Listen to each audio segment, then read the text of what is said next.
Vivo. Zombie, Darkest Night. The newest mode in the zombie universe is here. This time, the rules are different.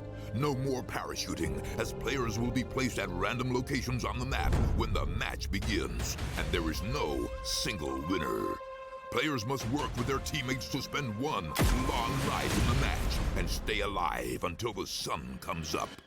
Waves and waves of zombies will spawn during each of the 3 foggy periods at night, and supplies should only be scavenged when the fog fades. The main objective is not to defeat other players, though this doesn't mean they are harmless. Players may need to work with other teams when necessary, but should also watch their backs in case the Fragile Alliance goes south.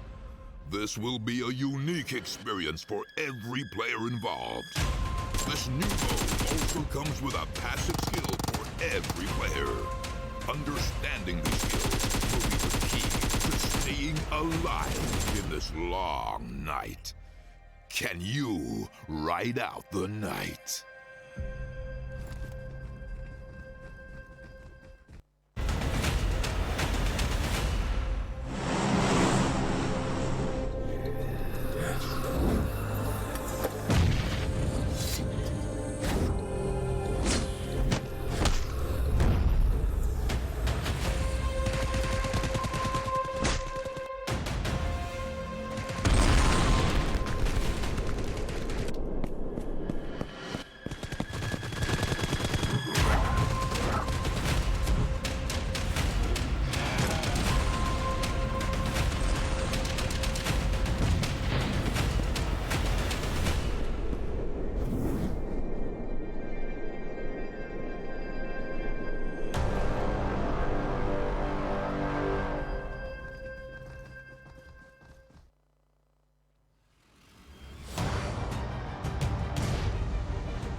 Do you play PUBG Mobile? Maybe you never run out of stamina. Maybe you're always aware of your surroundings. Maybe you're an amazing cook with the pan.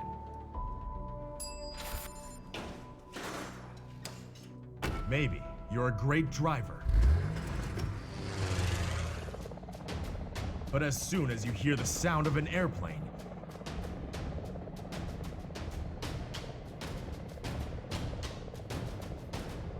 you get into the zone. In PUBG Mobile, you all come from different walks in life.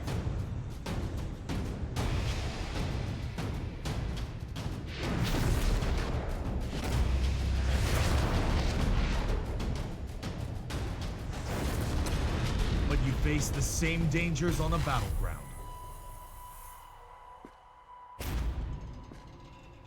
And you become friends. You work together to overcome the obstacles. This is PUBG Mobile. There's a number 1 in all of us. Welcome to the PUBG Mobile first anniversary party.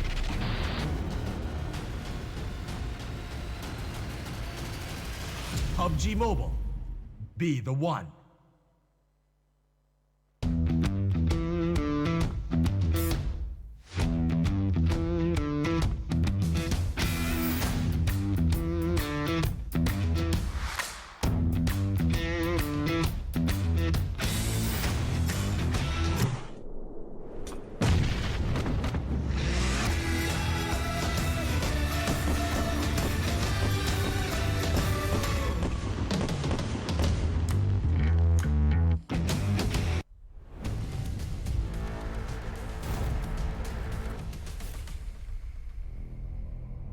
They've already taken one down. They're spraying it on. They're going to give the knockback as well, but Carry pushes on, looking for the confirm that goes down himself. Still someone's here. Yeah, they do push on in.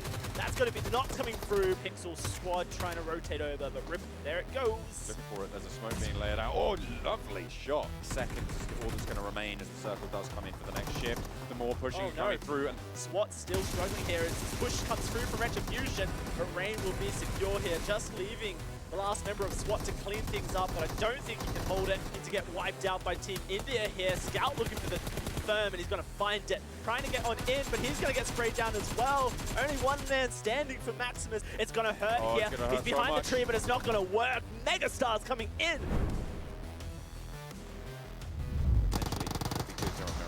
Oh, the shotgun struggling. Two knocks though for SWAT. That's going to be Prince and Marvy wiped. Rain up in the building, trying to go for the flinging out the bullets, making it the last one as well. All three go over, to say the least. He doesn't have too many meds to be playing with, but 8-bit make the push and they make it work. PixL Spades. They're making a good push, but Sky looks for the turn. Rain. There he goes. Here comes God. With the Groza, the Brawlers looking for it. Can he do it? Iconic, look for the spray down, massive jump from Manu, and it gets the kill. This is exactly what you were saying. It's what we saw before. Oasis not able to get into the circle. You can see DAKU are pretty much eliminated here. Dark finally spots final boss, and we'll get the spray down on him.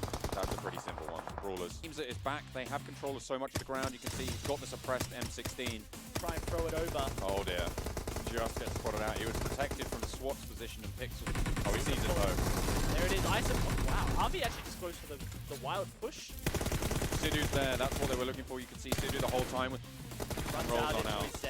Sees what he can get. Oh, in the meantime as well, PixL Spades got eliminated. This always happens. These two teams building as the fight breaks out. More to another kill for him. Tempest, he needs to make the spray. Goes to the peak, goes out wide, but he's not going to be able to land the shots. Might just be affected by it, but the spray's there. Gets taken down instantly. Tigers. Another player from India goes. And he's going to go down. They're going back and forth. You can see everybody just laid bare, and that's going to be it. Hits the deck. Goes down. They have to come off the hill. Good nice headshot shots. coming through from Viper. Wants to try and make the hero play onto all of his sprays. One more to go. He doesn't quite get it. Oasis holds him through. But here comes Bird from Palm pushing on in. One knock for Oasis. Needs to get 3 more. Looking for it all, but he can't do it.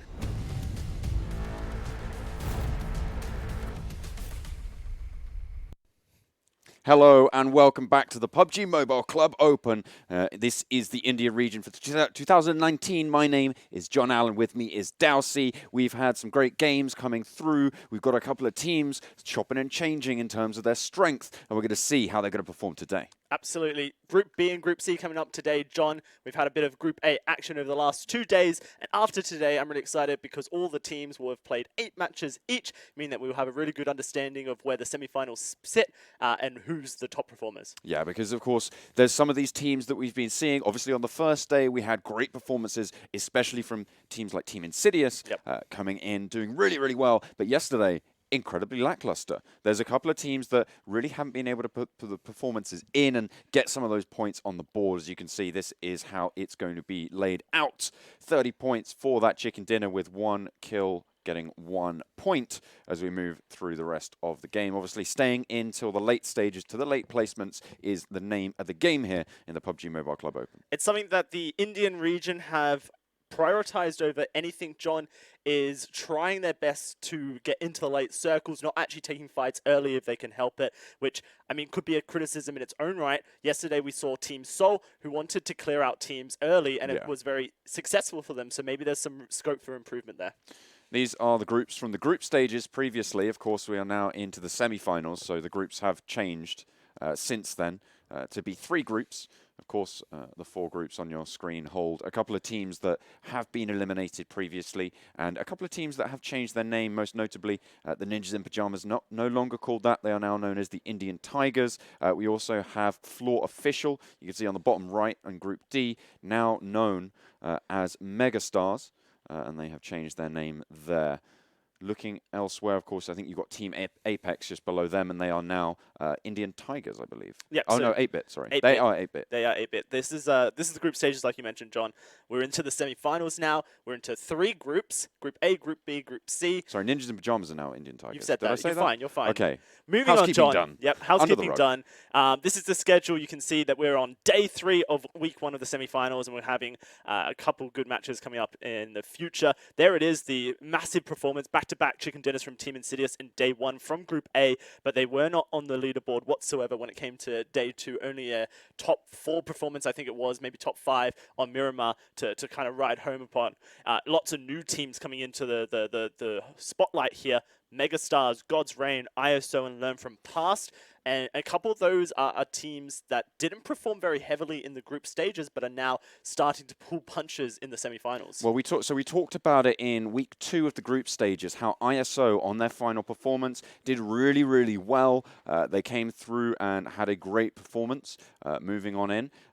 And we saw that again from them yesterday. From the 4 games they've played, they are the highest performing per map team in the tournament at the moment. The question is, can they have that record stay on, or are they going to go the way of TeamINSIDIOUS and drop off just a little bit? I, for one, am hoping to see some great PUBG coming out. Oh, everyone here is hoping to have some good PUBG, but for ISO, like you mentioned, it's been a very consistent run over the last 2 weeks, from a very middling team to someone who's actually looking to try and compete. Of course, we're in the semi-finals right now, John. The top 16 teams from the semi-finals will go forward to the regional finals, where the top 2 teams then qualify to the global finals. And so, whilst it's all very good being in the top 16 right now, the ultimate aim for all these teams is to make it up into the top 2. And so this is where they're really starting to showcase their ability to adapt week by week, game by game, and showcase their ability. And for ISO, that's been a very consistent performance for them, a very consistent upward arc. There's some other teams that maybe performed very poorly in the group stages. When I look at those teams, it's stuff like teams like Maximus Alpha, who actually finished 25th overall, but then got gifted a position into the semi-finals due to a competitive ruling. And then yesterday, we saw them putting up some performances as well. So it's good to see that when they've been given an attempt, I guess, at redemption, they're taking that with full gratitude and showcasing that they're here to fight. Exactly. They are doing pretty decently, but speaking on the opposite side of that coin, you've got teams that in the group stages did very well, now are underperforming severely. I'm talking about Coming Soon. These guys, they came out 5th of the group stages, and now they're dropping down to be one of the worst performing teams, only beaten out on that title by GODL, who are also playing today, funnily enough. But Coming Soon, they've just dropped completely off. So we're really looking for them to put their best foot forwards, you know, make sure that they got on board the information they gained from yesterday, try and apply it today. It's going to be interesting how they're going to stack up, because you've got teams like Team India who are also going to be looking to do a similar sort of turnaround on their performance from yesterday and come in swinging. So Coming Soon really have their work cut out for them, and we're going to be paying attention to them pretty closely. Yeah, Coming Soon, like you mentioned, top performing team in the group stages, and then they were just nowhere to be seen in day 1. And we kind of noted this on day 1 of the semi-finals, that they are fortunate in the fact that they did have a day off over the weekend to go over VODs and try and figure out what went wrong for them. If they can come into day 3 here today and showcase that they are that top team again, then I'll be really happy. If not, then I'm starting to really start up the alarm bells and consider that potentially their group stages performance was just a very strong opening, but there wasn't really much kindle in that fire. Team India is a team that we've praised time and time again. They're made up of all-star performers in Indian region. And we'll have to see if they can do that as we jump onto Vikendi here for game 1 of day 3. The straight-up northerly plane will mean that Cosmo going to be looking to be highlighted. Now, a couple of these teams are kind of uncertain as to where they're going to be dropping, because, of course, the new groups coming in from the group stages mean that a lot of these teams have different competition, different players going to different places. I think 8-bit most notably going for some notably hot drops. Sure, but they're not finding today, not that much so competition. It's not going to be relevant. Well, we do have a team India jumping down to Cement Factory, a team that always goes for those hot drops on Vikendi, but we're also seeing SKUL contesting them. Evil Big Fellas splitting across the easternly route here, and Orb once more going for their famous Cosmodrome drop. where they've been very successful. HYDRA, they like to drop very east to Dobro and then move on into the circle, just use the terrain around there. We'll have to see if that works for them. Currently, with this circle, it's very central. I think that is the most central you can get a circle to be. Yeah, especially considering there's a lot of water on Vikendi down that, I guess, center-east side. Very central circle for these teams. And it's not going to be there's not going to be much struggle for them to come into the circle here. It works out very well for Team India, who, of course, with Cement Factory being a very large location, will have time to loot it up. We do actually see MegaStars landing very close to another team up into the northwest, and shots being fired as well. Learn from past in their usual location here. We'll be able to move on down, and I think Orb have it best because of the fact that Orb can go from Cosmodrome into Coal Mine. PixL Spades, though, they've landed Castle. We haven't seen too many teams go there before. They are going to be trying to compete for that location. Difficult to evacuate, but if you get it controlled, it can be pretty convincingly held nonetheless. Of course, it is a castle. It's a fort. It's very difficult to breach on into those walls. But at the moment, it looks like MegaStars are just trying to surround Pain just a little bit further. Pain eSports, that is, of course. We do have Pain Retribution, but they are playing a different game. And here's coming soon. We'll have to see how they perform today, John, because we've mentioned already they've had a very lackluster start to the semi-finals, and it wasn't what we were expecting from them whatsoever. There you have them, PixL Spades in Castle. The first Castle drop that I have seen so far for the Indian region. And like you mentioned, it's a very difficult location to exit from. And this is probably why teams don't favor it, because it is surrounded by water and 2 bridges. If a team were to recognize this as a normal drop for a team, then they could land very close to the bridges and then camp those bridges, make sure that this team is isolated. So what PixL Spades have done here, have never landed Castle before. Yeah. Now they're landing Castle. It's a shock. It's something new. And that allows them to get the loot from Castle fairly uncontested, because it's very unlikely that teams have noted that that's their normal home ground. SKUL just on the southern side, just below Cement Factory. Of course, Evil Big Fellas taking that eastern coast, controlling that on the drop. You can see Orb as well over in Cosmodrome. This is what you were talking about earlier, Dalsy. This is where they like to be. They are familiar with the territory, and nobody's really contesting them for it. Yep. So with that, they get really quite strong loot. With the circle as well, they can move there pretty convincingly and pretty quickly. And also from Cosmodrome, they could move to coal mines if they want to. If they wanted to be a little bit more greedy, when you get the chance to loot up a key location like Cosmodrome, get all that armor, that utility uncontested, and then move into a secondary location, it can create a very scary team heading into the end game. So we'll have to see if Orb do decide to be a little bit greedy with their rotations and maybe push the boat out a little bit, because they're another team that hasn't had a huge performance so far. I think they came top 2, or maybe they came first in one of the day 1 matches, but other than that, it was kind of unconvincing from them. So I'd like to see Orb, I guess, branch out a little bit and start to showcase that they're capable of taking risks to get points on the board. Maximus Alpha, one of the teams that we're going to be looking out for. Of course, they had a pretty consistent showing over their 4 games so far yesterday. Seoul, another team that we're going to be looking out for as well. Very, very strong fan favorites coming in for the India region. Yeah, so Seoul is a team that had a lot of success in the early days of PUBG Mobile, but since then have kind of teetered off as, I guess, the rest of the organizations and clubs in India have developed and grown together. So far in the PUBG Mobile Club Open, they haven't showcased much strength.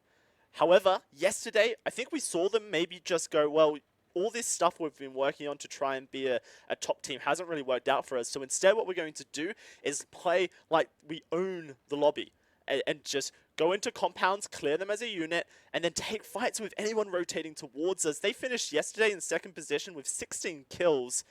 It was a very crazy performance from them, and something that I think a lot of fans in India would want to see time and time again. Look how split Evil are at the moment. I know they were looting up the whole length, but you've got SKUL there contending them. If they get into a fight, they're going to be at a huge disadvantage and just lose someone for no real value gained. You can see GODL as well. They're split up. I think a division of them was actually moving over towards Castle. So 2 of these teams not really being that cohesive unit. You've got MegaStars as well. They left an outpost near to Pain eSports. Oh, that's nice. Really clever, actually. That is really smart. He stayed around the Darcy. He knew. The tire as well. Shadow, what you should be doing at this point is taking the kill and just leaving, because now that Darcia is not useful to the team of Pain, you've got yourself the 1 kill and flushed it. However, if you lose your life here, it might not be as useful to your team. He doesn't have the backup of his team as well because they already went out the back. I think that might be Leo just coming on in, maybe trying to save the day there. But you can see Nick is flanking out wide. They're trying to get the angle over onto Shadow. He's peeking though. He's going for the shots and might actually be able to get it done. Cold Blood taking a lot of damage, but they do give out in kind. The rest of the MegaStars now starting to rotate, and you can see them on the southern side of the minimap. I think if Shadow goes down here, he's actually done a lot of work to put Pain down and below. They're losing armor, they've lost a member. Now he's got the rotation towards the lower ground, so he should be safe to rotate towards his team here. I think Shadow single-handedly shut down Pain's chances in this game. It really, really strong start for them. A little bit of damage onto his level 2, but it's not really, it's pretty much negligible. Not really that much done to it, and he's managed to get out the back as well. Pain, that is not the one. That's not the start they were looking for. They need to put in performances as well. Like you mentioned earlier, John, MegaStars, one of the top performing teams in their 4 matches so far. If you take points per average per match, I believe they're second overall. I think, yeah, they're sat around 4th, I think, of course. So because of that, it showcases that they're a team that, being floor official before, they're a team that has shown that they are willing to go in above and beyond to attempt to, I guess, contest their opponents here in India. And this is what we're seeing from them.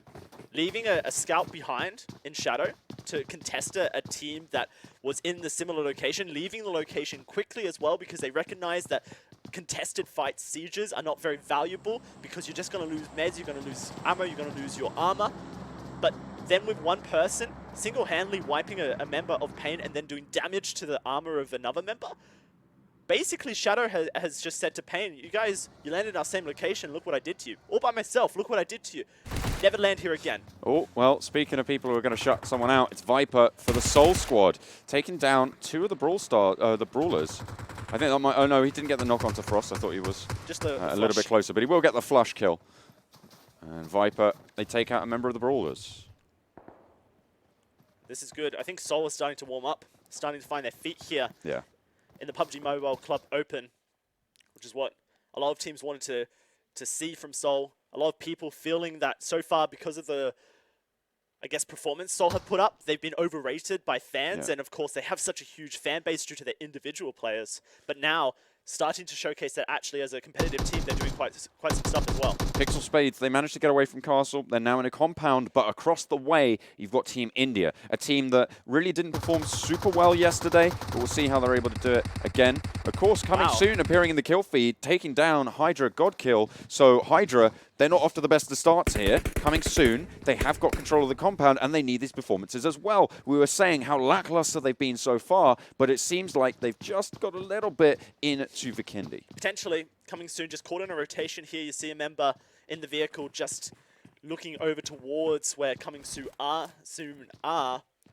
They're going to have to leave Bhishma here by the care package. Potentially a little bit greedy as well for Bhishma and GODL to go for the care package, especially when there is a compound overlooking it. HYDRA had a really strong performance in the group stages, but so far they haven't been showcasing that quite yet here in the semifinals.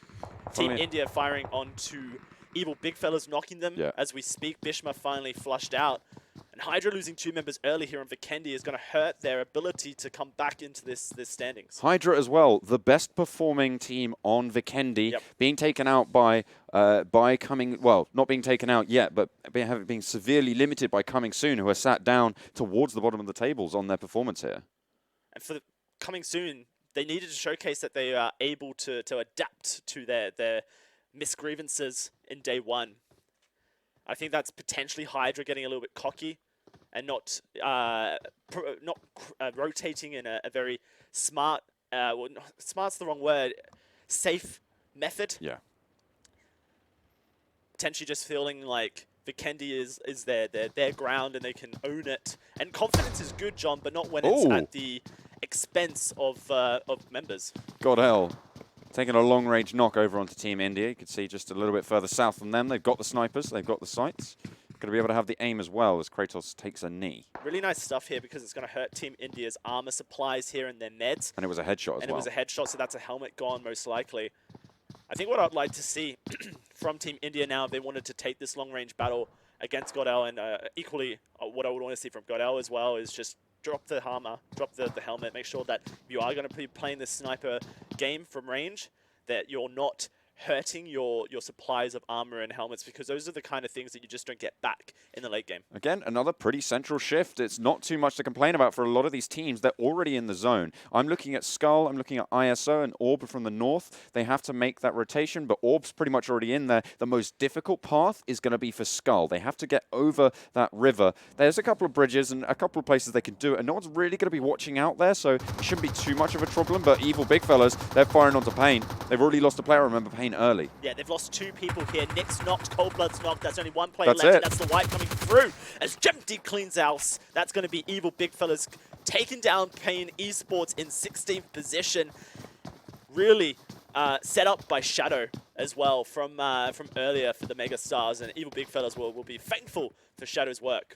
Yeah, only 3 players left in their squad, and they're not going to be too happy about that one. 15 teams now remain. Team India still holding strong. I don't think GODL have managed to get any more shots out onto them for now. But coming soon. They're still holding their compound as well. HYDRA have 2 players roaming the hillsides. They might be moving over towards the MegaStars, though, and we've seen what they can do. Yeah, Drager and Joker here. Joker has been a standout performer for HYDRA, so at least for them, they've got their, I guess, star talent. Drager as well will be able to shot call as the in-game leader for HYDRA. Maximus Alpha, they've caught SKUL on that rotation. We said it was going to be tricky, but no one was really watching. Apparently Maximus Alpha were. Yeah, so this is just Jonathan, and this is SKUL doing a smart thing, sending 1 player to scout out compounds that they want to go towards. And if there is a team there, then you only lose a single member, and so the rest of SKUL will be fine. SKUL, of course, using good rotational methods just to protect the team at whole. But now the rest of them are caught across the squad in a crossfire because of the fact they've lost their scout. They don't exactly know where they're going, and that's them wiped by Team India. That's a lot of frags being picked up there, of course. The Brawlers, they're pinned down just a little bit by Soul, I believe, just further up the hill. But you can see there's teams behind them as well. It's coming soon in that compound to their south. So they do have a rock and a hard place, and they're trapped straight between it. Yeah, very difficult for them. They're going to hope that the circle comes towards them just a little bit, I think, John. Can't really do much about that for now. PixL Spades and ZFX Evolution going to be contesting the same point of interest here. I'm assuming that they've potentially spotted each other from across the way.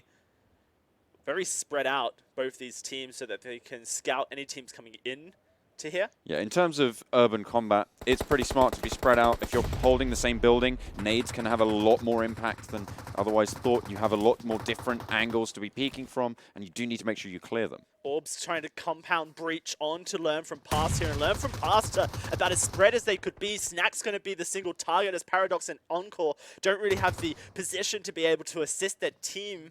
The thing is, though, Orb, 2 players are still too far out. They've tried to go for the breach, and they've just jumped the gun a little bit. You can see King on the back, but now they can start to mount up. They've made that building insurgency. Now the rest of the team is here. They can start to pull it together, but they've already lost. They've already taken a little bit of damage. Sure, but so has Snacks in the building, who's just managed to get out. Really smart rotational play here from Snacks, and the cover suppressing fire coming through from his teammates to allow that has worked a treat. Here comes the Phase 3 circle reveal, and it's going to go fairly central here. Villa going to be the center location of this, where Team Soul currently sit.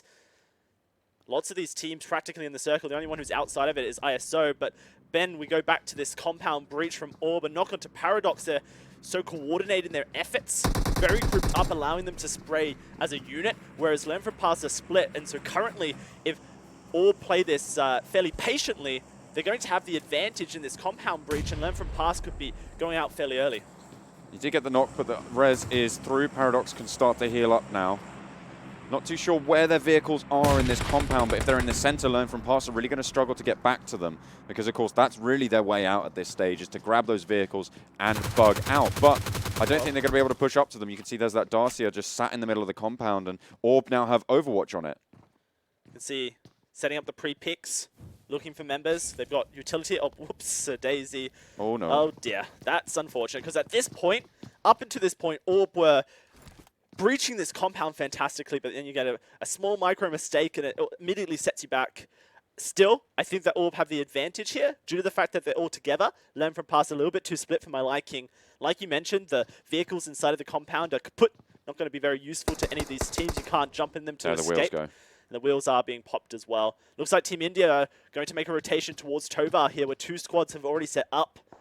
Potentially making a rotation. It might actually just be them sitting in their compound still. Like we mentioned, the only team that actually have to move into the Phase 3 circle is ISO.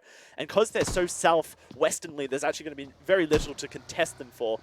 Should be fine to do so. And so once more on Vikendi, we're going to have a very slow start to our game. The real excitement of this game so far is this compound fight between Orb, but I feel like the longer these fights go, John, the less valuable they become to each of these teams. Eventually someone has to pull the trigger and try and wipe the other team out, because what they're doing is just damaging each other's armor and losing meds, and that's not very valuable to either of these two teams. You want to wipe the other one out definitively so that you can have the compound as well as all the resources that are being wasted right now.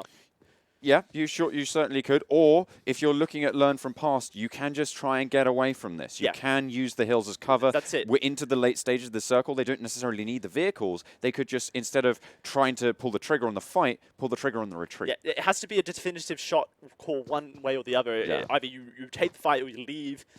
Sieges like this no one really wins. Of course, no one really loses, but eventually one team will be in a worse position because of it, which could hurt your late game, which in this tournament for the PUBG Mobile Club Open, it's all about placement. It's all about where you finish at the end of the game. That's what these teams need. It's going to be a very difficult angle to get this into the window. I don't think Encore quite has it, but he's going to attempt it. Very fine. Ooh, he just found a tiny little peek of it, but the issue is you don't want to do what Gatug just did here, which was you know, throw a Molotov on your feet. So definitely going to be a little bit safer there. Just going to hold on to that one for now, and again, they're just going to bide their time. ISO have rotated in. They are into this third phase circle. You can see they have that southwesterly border, and they are pretty much uncontested, only coming soon really ahead of them at the moment, a little bit closer to the center. GODL, they still have a compound. Everyone pretty spread out at this stage, and no one's really getting too much done. But you can see the next circle going to be popping very, very soon as these players start to cluster towards the center. This is probably the most central circle I've ever seen. Center, center, center, and Villa once more being part of it. This time it's leaving HYDRA, Joker out, and MegaStars. ISO going to have to rotate in from the west, but practically every team's going to be in it. And so, again, begs the question, should Orb and Learn from Past be making a decision to fight or flee? Are they happy to co-inhibit a small compound together? We've seen that teams that do this tend to struggle when the circle then shifts off them. That's when it becomes very tricky and the timer gets put on you. And when a timer's put on you, John, you then have to sometimes panic shot calling comes out, which is a bit difficult. Something as well, if talking of timers being put on, that PixL ZFX standoff, that needs to happen pretty soon. Someone needs to move, someone needs to budge, because they are going to have to make that rotation. They're in the next circle, sure, but you're looking 2-3 minutes in the future, they're going to have to get out of that town, and they're going to have to be moving away, so doing so safely might be early in terms of where it's best placed. The good thing for them, though, is that they haven't actually fought each other yet. They're very separated in Tovar. They're not too close, and they don't have line of sight either. And so at least for ZFX Evolution and PixL Spades, they're co-inhabiting very nicely and very neatly. Like you mentioned, when the rotation is forced, that could get a little bit messy. We'll have to watch for that from Tovar in Phase 5 if the circle does shift off them. You can see Learn from Past is starting to make this push. They've decided they need to do it sooner rather than later, and all approaching the compound here to look for a breach. They've got the knock on Neo, and that's going to be the catalyst for it. The nade bounce didn't find the window. If it had, it might have been a little bit stronger, but Learn from Past, they've spotted out one. King is going to take the fire first, but he's behind the wall. You've got the outside flank starting to come through for them as well as the breach comes in full, thick, and fast. They push in, King goes down, and there's no backup from the outside, but he pushes, and Paradox is just going to gun everybody down in his sights. Let's see what more he can do as well. Goes to the reload, looks for the rest of the players as well. Gatuk goes down, and they're trying to keep it down, but Paradox is going to be there, and they wipe it out. Orb 4. Really love this from Learn from Past, finally pulling the trigger and making a definitive decision that they had to push on Orb because they didn't want to lose out when the rotation play would come through. And that's exactly what we want to see from these teams here, the ability to pull the trigger when necessary. For Learn from Past, a very poor performance in the earlier stages of day 2 of the semifinals, but they've been ramping up slowly and we like to see it. We did just see an Orm gifted to where GODL is, and the circle is going to be good for it. Of course, Evil Big Fellas will have to rotate down to where GODL is posted, as well as Maxell. Learn from Past, so key that fight happened just now because they've got a safer rotation into the circle. And this is the thing now. PixL Rain have PixL Spades have got to be moving up north, whereas ZFX, they are actually still in the zone for the next time around. So this is the clock that we were talking about before with these two teams. We're also looking over towards the north side of the circle, where you have two teams. Evil Big Fellas were certainly one of them. I can't remember exactly which team was the other one, but they have to move, and it's all going to be to do how they play around those ridges in order to get forward. I'd like to see PixL Spades actually just leave Tovar and move towards that western side. The only issue that they don't know of, but we do because we have overview, is that ISO do have a compound that they may look to breach upon, but at least for that, they will exit Tovar safely, and then they can start breaching compounds, which they may prefer because there's more agency when you're making the decision to breach a compound rather than leave an area. Like you mentioned, HYDRA, MegaStars on that northern west will have to push on in, but they're pushing towards where Villa is,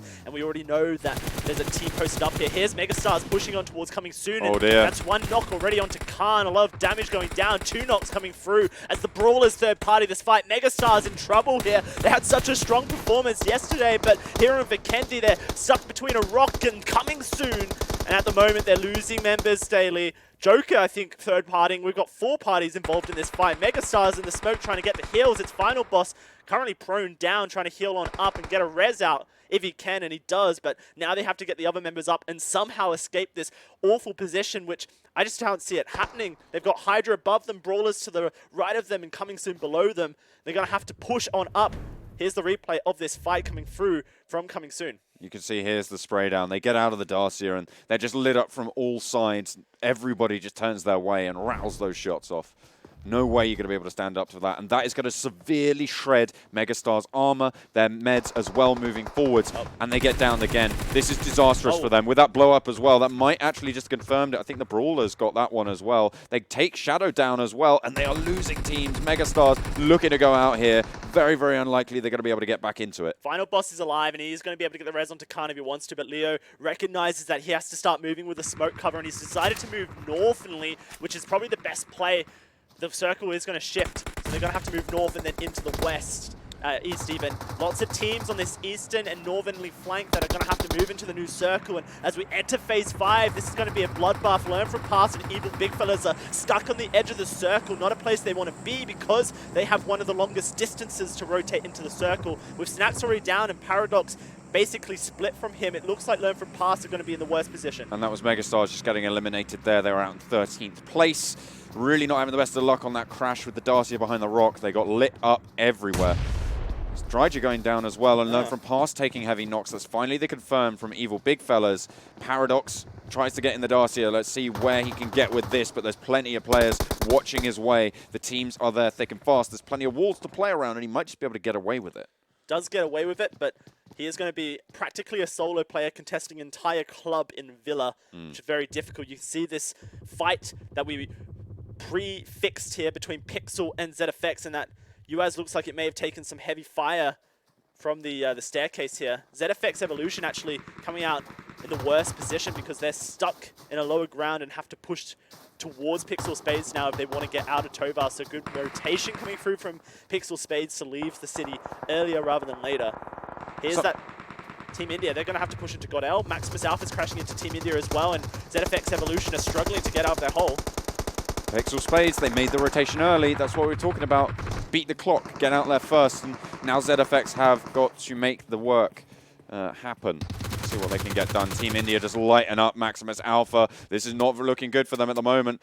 They've got one more player still rolling around, and I don't know if he's going to be able to quite reach the speed of sound, but King is going to just go down as well. Get that confirmed on board.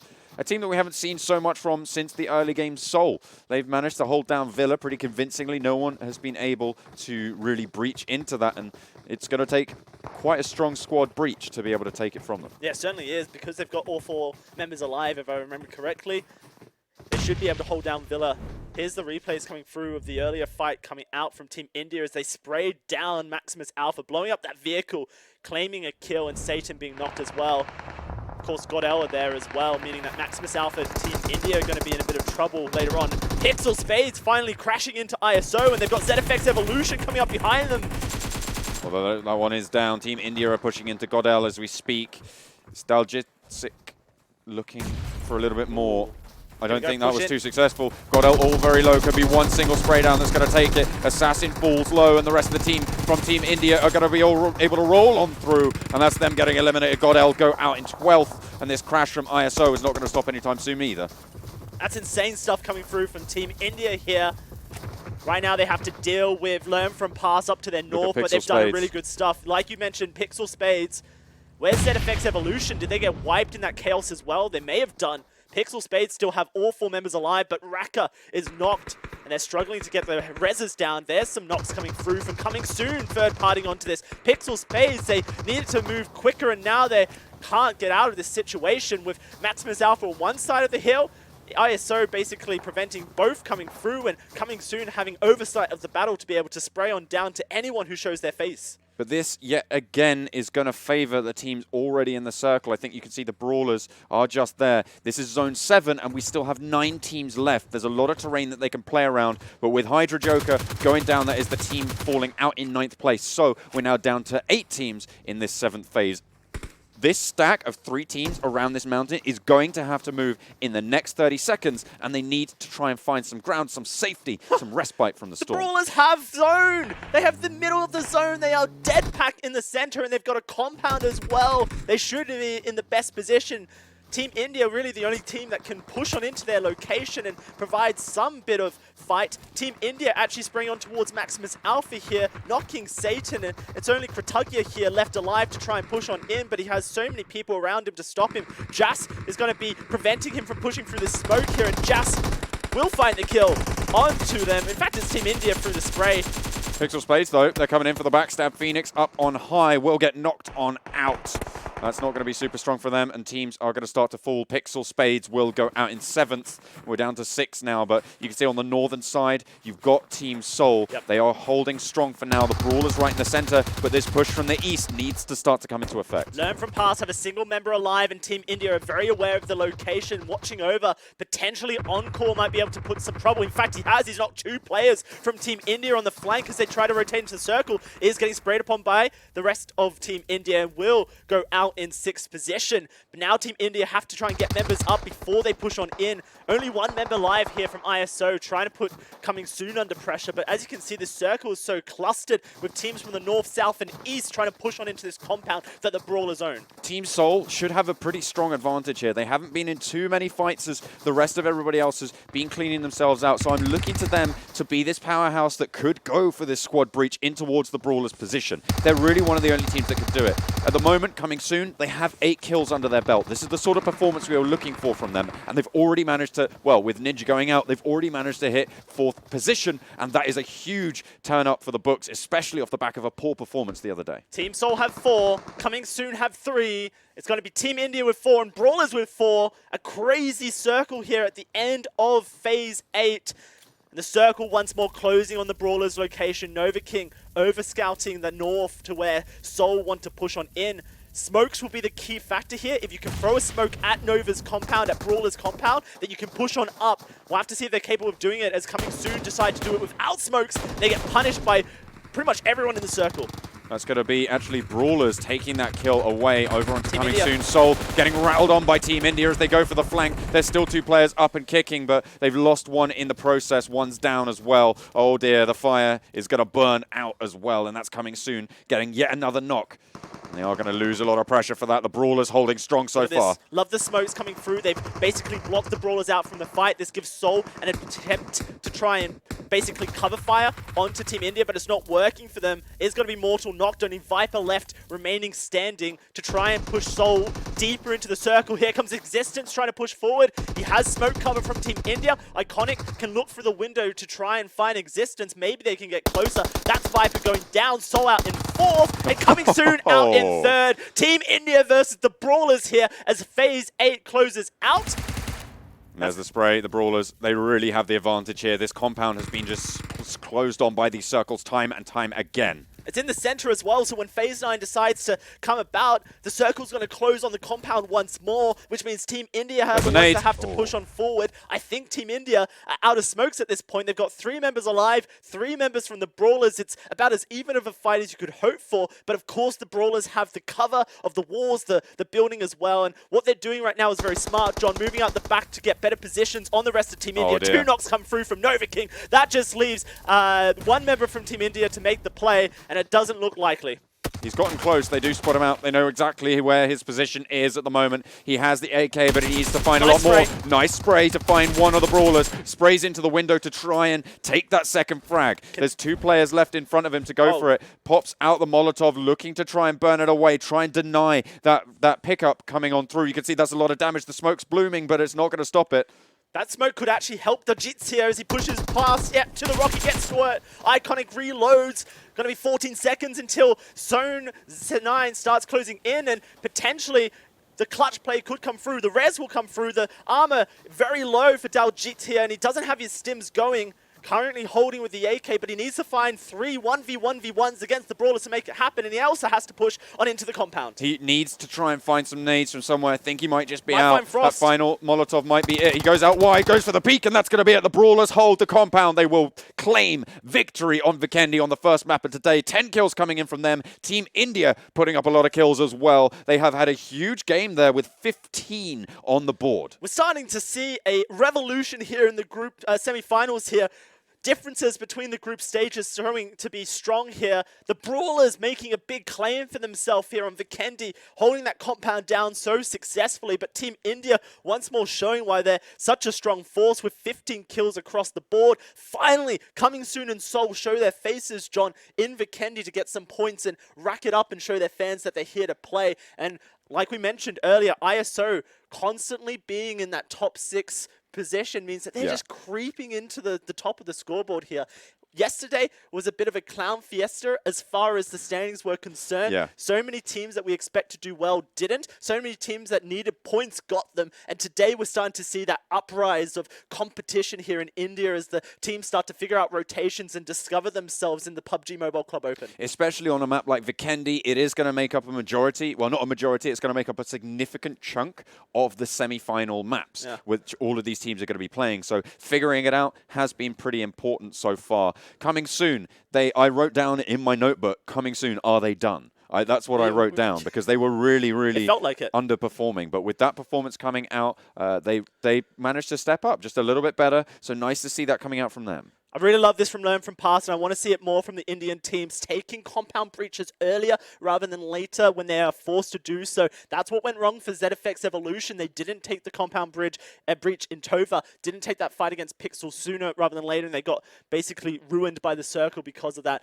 Learn From Past, they managed to get a player right on into the end game, and it really worked out for them. But once again, it's Team India with fantastic terrain rotations, one of the weaknesses of the Indian region in general when you compare them to the rest of the world in the PUBG Mobile Club Open. And Vikendi, Miramar are maps that you have to have good terrain rotations and really understand it. And this is where India basically thrived to be able to push on towards the Brawlers and take second position. Yeah, that southern side of the circle was so deadly. We saw 3 teams stacked up around that big rock that we just saw Phoenix shooting down from. And that rotation, as soon as they had to move away from that, they were pretty much done for. And that's the idea here, is to try and look not 1 circle, maybe not even 2 circles, but about 3 circles in the future and try and make those rotations early, get the positions you're looking for. The Brawlers, they were able to have the luck this time around. They got the circles closing down on them and they forced everybody else to come to them. And when you dance to the beat of someone else's drum, well, they're going to tell you how to jig. Of course, sometimes you will get the zone luck towards the end phases of the game, but especially in the early stages, a lot of these teams are able to predict where they think the circle is going to go and put themselves in good positions, and that's where Team India really stood out, and Team Seoul as well stood out to be able to get into the late games because they were positioning correctly in the earlier phases. Brawlers got the compound this game here on Vikendi. Potentially, though, when we jump over to Sanhok, they're not going to get as fortunate in the later phases. And what we then want to see from them is the ability to rotate successfully into circles and showcase that their rotational ability was good. There's some stuff that we saw there from some teams, like Learn From Past, like PixL Spades, making early rotations out of their compounds so that they could have a chance at the endgame circle, putting themselves in the best position to succeed. That's what we want to see from all the teams across the region. You can see the 37-point game coming out from Team India. 15 kills, a very strong performance, even though they did come into second place. Of course, just going out to Brawlers, who got 10 kills as well, and they were able to put up quite a performance. They would have got 40 points for that on their chicken dinner. But you can see here's the comparison of Team India and coming soon, coming out in third place, who were one of the teams that, as we said, had underperformed previously. They've stepped up today. They should be really happy with that performance on Vikendi, but they can't rest on their laurels. They have a long way to climb because they were sat in second to last on the leaderboards. Yeah, certainly were. Coming soon, very happy with this performance from them. We are seeing the slow methodical play on Vikendi, John, constantly as teams have to rotate around the compounds in the terrain with their vehicles and basically try and find areas in the circle they can fight from. We are going to see a stark difference, though, in match 2 of today as we jump over to Vikendi, because, Sanhok, because Sanhok is such a small map, and it basically comes down to micro decisions for a lot of these teams, where they position, how they take fights, and their willingness to disengage quickly or commit quickly with their utility.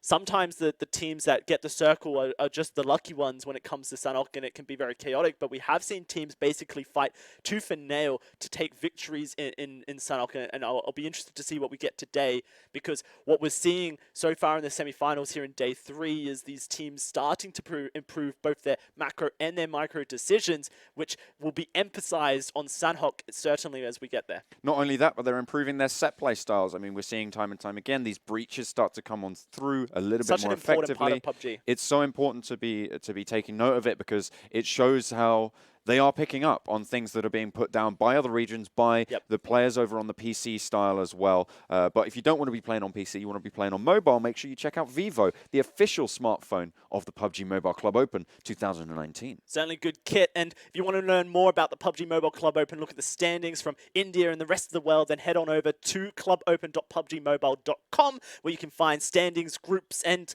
roster information for the PUBG Mobile Club Open. And if you want to check out the highlights, all the VODs, all the replays, things like that, see just how the Brawlers were able to do it on that previous map, you can head over to the YouTube channel. That's PUBG Mobile Esports, and you can check out there, subscribe, ring that notification bell, and make sure you're up to date with all of the action across all of the regions for the PUBG Mobile Club Open. Vikendi's quite a slow map, but that was probably one of the most fun Vikendis we've had so far here in India, because the teams were very confident in their rotations and took fights early. That's an upscale for India. The region's getting stronger. Sanhok is our next match. Certainly is. A little bit faster, a little bit more chaotic, and after the chaos of yesterday, we're fully used to it at this stage. So hopefully we'll have some great action coming for you pretty soon. But for now, we're going to go to a break. When we come back, Sanhok, the second map of the day, will be on your plates, ready to try and find that chicken dinner.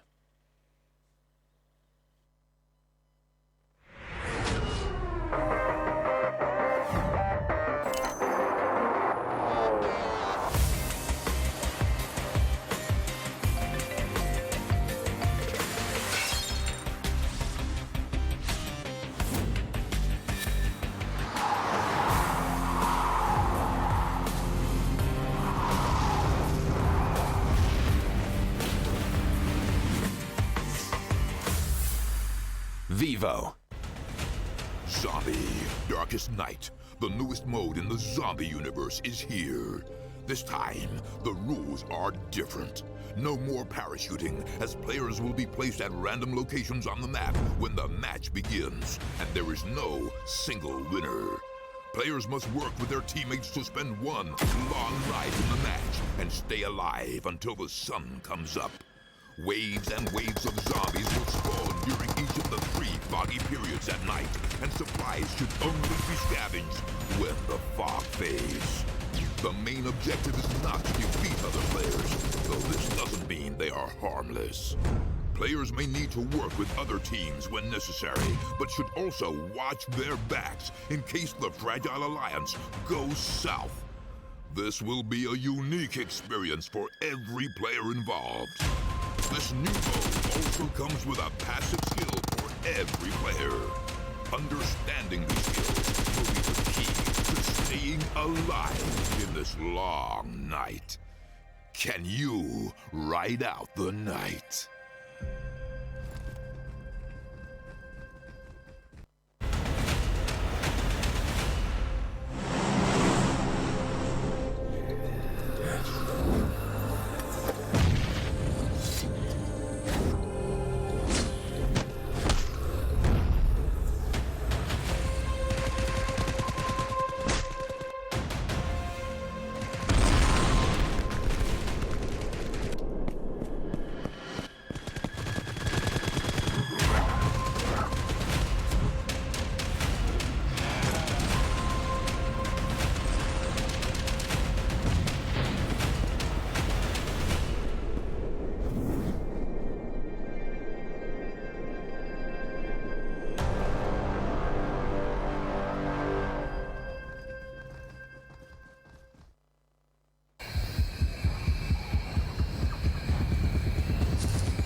Play PUBG Mobile for free.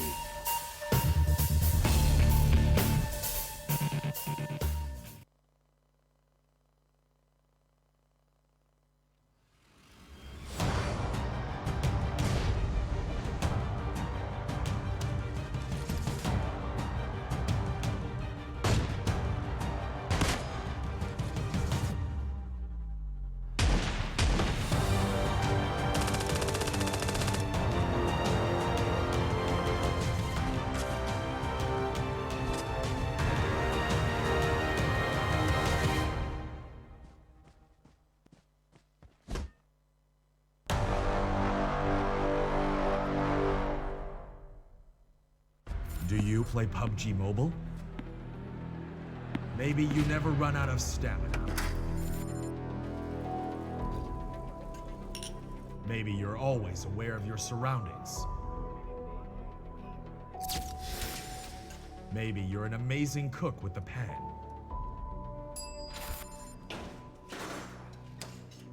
Maybe you're a great driver. But as soon as you hear the sound of an airplane,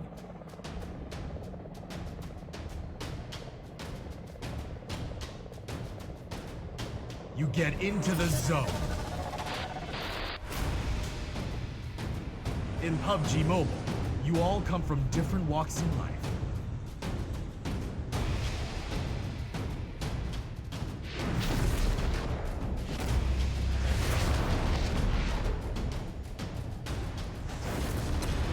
But you face the same dangers on the battleground.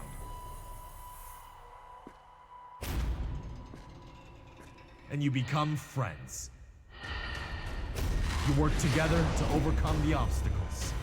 This is PUBG Mobile. There's a number one in all of us. Welcome to the PUBG Mobile first anniversary party.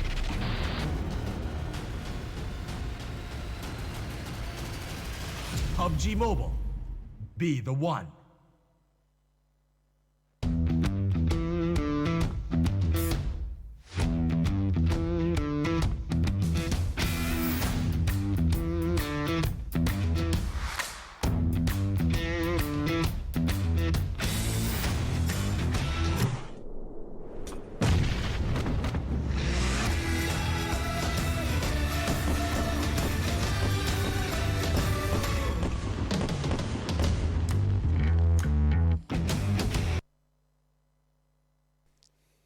Welcome back to the PUBG Mobile Club Open 2019. This is the Indian region. My name is John Allen. With me, Dowsey. We had a great start with Vikendi. We're going to be heading over onto Sanhok next and seeing what these teams can get done in a little bit of a more chaotic situation. I mean, Sanhok is such a small map, John. It's a very difficult map for these teams to navigate. It's 4x4, smallest map in PUBG Mobile, in PUBG in total. And so it comes down to your ability to frag out, as well as the decisions you make with rotations. Even just going 10 meters to the west could be an issue for you. So you have to really understand the different terrains in Sanhok and then really be coordinated. An in-game leader's nightmare as far as PUBG is concerned. Yeah, of course, we're looking at a couple of these teams to be able to continue to roll on the performance they had just previously. We're looking at teams like ISO to come in. You've got MegaStars who need a little bit stronger of a performance moving here. And you've got Coming Soon, I think, is probably the team that's really at the forefront of my mind moving forwards here, because they just had a really, really strong showing. They had a lot of kills, they had a high finish, so a lot of points coming on board. I think they managed to get 29, 20 something around that points. So are they going to be able to continue to do that, or will the chaos prove to be their Achilles heel? I think that teams can feel a little bit, I guess, relaxed in the idea that if things don't go well on Sanhok, it's not the end of the world. They've got a double dosage of Erangel coming up after that, which is far more calculated for a lot of these teams. We can have a look at the standings and see where all these teams are at. A lot of the teams from Group A are in the top of the leaderboard right now with their 8 matches played. The rest of Group B and Group C at 5. But when you look at the teams that have 5 matches played and are creeping up, the Brawlers and ISO are starting to push on into this top 8. Yeah, of course, with their performances coming on in the previous map, they had a really strong showing. Obviously, Brawlers kicking themselves up a gear and trying to claim one of those top spots. Not many of these teams being seen today, but on the next screen, I'm sure we'll see a lot of these teams starting to come on through, a lot more power being developed through the top sections of groups B and C here. Obviously, Team India, a very strong team. They placed highly as well previously. Are they going to be able to roll that forwards? That's sort of their momentum trying to build. And Team Seoul with a cracking game as well. I mean, we expect Team India to climb up this leaderboard over today, John, and really showcase why they are the star power of India, constantly have been at the top of the competition as individuals now under the same banner, looking to try and showcase that they're the strongest club in India. Team Seoul, really excited for them now because, you know, they have the fan power as individuals, they have the fan power as a team, and they've just not shown it to us yet. But now we're starting to see the glimpses of why this team has dominated in so many events in India in the past. 2 matches in a row, one on Erangel, one on Vikendi, has shown that Team Seoul are starting to step up their game. They can continue to do so on Sanhok, on the double doses of Erangel to finish off week 1 of the semifinals. Then players fans of Team Seoul can suddenly get really excited that they're back and really contesting India once more. I mean, they were excited before. We'll see how much more excited they become as Team Seoul continue to climb that ladder. Looking now there, you can see Coming Soon, they've managed to jump up a little bit now in 17th position. They're doing pretty well. Evil Big Fellas, a little bit lackluster. PixL Spades, they had a couple of good rotations, but still leaves a lot to be desired. I'm really looking at the bottom and seeing GODL and thinking, GODL SKUL, God help them. ZFX Evolution, Pain eSPORTS, PixL Spades, Evil Big Fellas, Orb, and Coming Soon are all teams that are playing today. So they all have the chance to make their destiny. A lot of players will prefer to be in this position where they are playing and have, I guess, a goal they can reach and know that they are in control of reaching that goal. But like you mentioned, that is 8 teams that are playing today that would face elimination next week if they were to stay in this position. And for some of these teams, like coming soon, that's a very shocking thing considering that they had such a strong performance in the group stages. And so as we jump onto Sanhok, and potentially even more so when we get into Erangel later on in the day, it's going to be really important to see if these bottom 8 teams can make it out of that red zone and showcase why they deserve a spot at the regional finals. It's going to be difficult to prove it, but you can get there certainly. Obviously, the regional finals will be on LAN as well, so it creates a little bit of a different circumstance. Maybe, you know, a lot of these players might be suffering from latency issues or, you know, things like that. But once you get onto that LAN environment, things speed up a lot. They go down, the ping goes down all the way, and you can suddenly start to have a little bit more fun with it. I mean, if people wanted to kind of see the difference that some of the latency issues have when it comes to the Indian region, maybe other regions, just have a look at North America and have a look at Europe, and you can see, at least on our observer feeds, how more crisp that competition is because the players are so much closer together and the infrastructure is there. And so what all of these players are doing right now is putting up huge performances on the worst of conditions. So they can only imagine how better it will get when they make it to a LAN phase and have the crispness of a connection that allows them to execute in those engages how they feel they should be able to right now. And that's the thing as well, because of course you're looking at these teams having to put in good performances, which means if they're not able to fully rely on just their aim, on their gun skill, because of that, they are having to put in the effort on their rotations, and they are starting to clean them up. They're starting to be very strong. They have to make sure their set plays are on point and make sure that what they're doing is working on more than just, oh, I can beat you in a gunfight, on that sort of level. And I think that's why we're starting to see a bit of a regional meta here in India of not taking fights in compounds when they should potentially be doing so, when that's the better decision to make. A lot of these teams will prefer to siege for a long period of time because they don't necessarily feel they can rely on their current stability of network connection to be able to hit the shots. However, the teams that are starting to get a little bit more confident in this, John, are the ones that are coming out on top. And so if they can then convert that in the semifinals and get more and more confident with that, then they will be the monsters when it comes to the LAN play, setting up and practicing for a time when that's going to be even more important. And so it's really interesting to see how these players prefer to rotate and how they prefer to play in the later phases of the game. And it makes a lot of sense because here in the PUBG Mobile Club Open, it's all about placement and getting into that top 5 so you can get the most points, with kills only being 1 point apiece and first place being 30 points. There's a stark difference in style there. So for a lot of these players, they will prefer to play for that rotation game. You can call them campers or you like. This isn't pubs. This is a very important tournament where $2.5 million is on the line, and these players are fighting to establish India as a true dominant force in the PUBG Mobile scene globally, not just in their own region. They want to contest China, they want to contest Southeast Asia, and they want to show North America and Europe that the East knows how to play PUBG Mobile the best. Certainly do. I mean, obviously we all know that it's played better than America, because that's by far the worst region, but, you know, Europe, they're traditionally strong in shooters, in FPS titles and things like that, although it's technically third person, but, you know. Who's caring? Exactly. Who cares? Who cares? Who gives a hoot?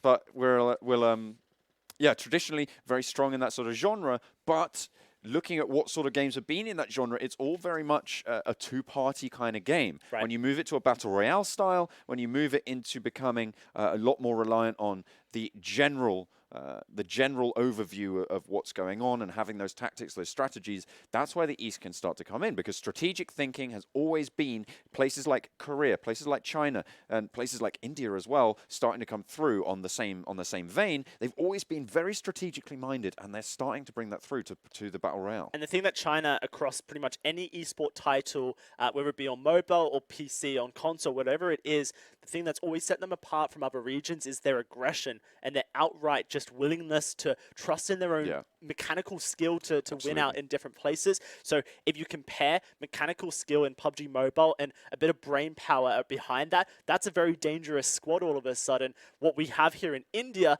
is a lot of thinking going on about how you rotate and how you set up in the circle, which fights you want to take, which ones you don't want to take. What they now need to be practicing and being a bit more proactive in is their ability to fight and the gunpowder that comes into the game here. A lot of teams, especially towards the bottom pack, are not wanting to go for that, John. Heading over into Sanhok, though, we'll see just what people are going to head for. A very central plane, but on Sanhok, pretty much everywhere is available pretty much all the time, barring some very, very dramatic planes. But we'll see where people look to start to go now. Team India like to drop down near the bottom side of the map. You can see them going right now towards Camp Charlie. GODL always landing in the top north side of the map, and this time they're going a little bit more east than usual. No one... Oh, actually, it's MegaStars going for Paradise Resort. I was thinking with TeamINSIDIOUS not in the lobby, that would be a very free location, and you can see that it is. That's a huge shift. That's very dramatic, actually, because that's going to isolate the western island, and there needs to be some big crosses. Obviously, that's the big stretch of water that needs to be navigated now, so that's going to be very, very difficult. A team that we're obviously going to be paying attention to coming soon. They're just over in the compounds near Bun, so they should be able to get some decent loot on board and make their way out west. Luckily, not too many teams have gone east, so this circle, not too dramatic for them, but the crossing going to be the deadly part. SKUL love to drop down in docks, and this is probably the worst circle for docks because they have to make the longest rotation across the island, and they have to decide, do they want to travel onto Charlie Island up into Beta Island, or if they're going to stick it out and swim across the canals. And not only that, because of Team India's position, they're even in a worse position. Draga going to find Kratugya here and confirm the kill immediately. So unfortunately for Maximus Alpha, losing a player very early. I don't actually see Maximus Alpha anywhere near this location, so potentially they're very split in this circle. Something we saw as well, Brawlers were right in the middle of the circle. This is exactly how they won the previous game, so it's a good start for them. In Painan, just a little bit further south, across either side of the river, you've got two teams just positioning. You've got over in the ruins, Orb. They always drop in ruins, every time. Traditionally, as is always, it's a fixed point in time, really. What happens is that Orb lands in ruins and ZFX Evolution land very close to it, and then those teams crash into each other very consistently. Seoul boot camp completely alone. Brilliant loot. They're going to be absolutely stacked. They do have to cross at some point, but you're right, John. Of course, if they can loot boot camp up quickly and then cross onto Beta Island very quickly as well, they're going to be in a great position to get into the middle of the circle. Here's the Brawlers, like we mentioned, in Camp Beta, the best position they could have as far as this circle is concerned, and that allows them to loot up this military location and then choose the locations on the Beta Island that they want. I have to imagine that the hilltop is going to be the main focus point for the Brawlers, and a lot of teams will try and contest that, but if the Brawlers can get there early, they're going to be in a very good position to control the pacing of the earlier phases. King of the Hill already being set up. The Brawlers the ones to dismount, certainly. Learn from past and PixL Spades just on opposite sides there. A little bit of an early cross coming out from ISO. This does make sense, making those early crosses, as you pointed out. So they are just going to make their way to that little island in the river. Whenever we see a circle quite as drastic as this one, we often look towards phase 3 to be the bloodbath phase, as the teams are forced to cross onto the island. Due to the way that competitive PUBG Mobile circles work, they try to shift away from water. There is a lot of water in this phase 1 circle. Now, there is a very small, slim possibility that the circle could shift back onto the main island of Sanhok here. It's very unlikely, but if that was to happen, then it would be a nightmare, because a lot of teams right now are making those decisions as a club to cross over to the Beta Island here, the top northwest island, to basically try and find circle priority and avoid the choke point that happens across those bridges and canals later on in the game. You can see SKUL down in docks. We mentioned that this is the worst drop location for this circle for them, but this is where they always drop. Usually what happens is they're able to rotate up the east of the main island and then take that northern side fairly safely, but unfortunately for them, they're basically having to make a long rotation. Maximus Alpha did take a casual early on. M24 shot onto Coming Soon, who really do need to continue to try and keep that momentum up. ISO, though, they've spotted out HYDRA, and over the way, Ninja's going to try and rattle some shots off onto Joker. Joker, one of the more aggressive players that we see here in the Indian region, and quite dynamic, so maybe he's not going to take this one lying down.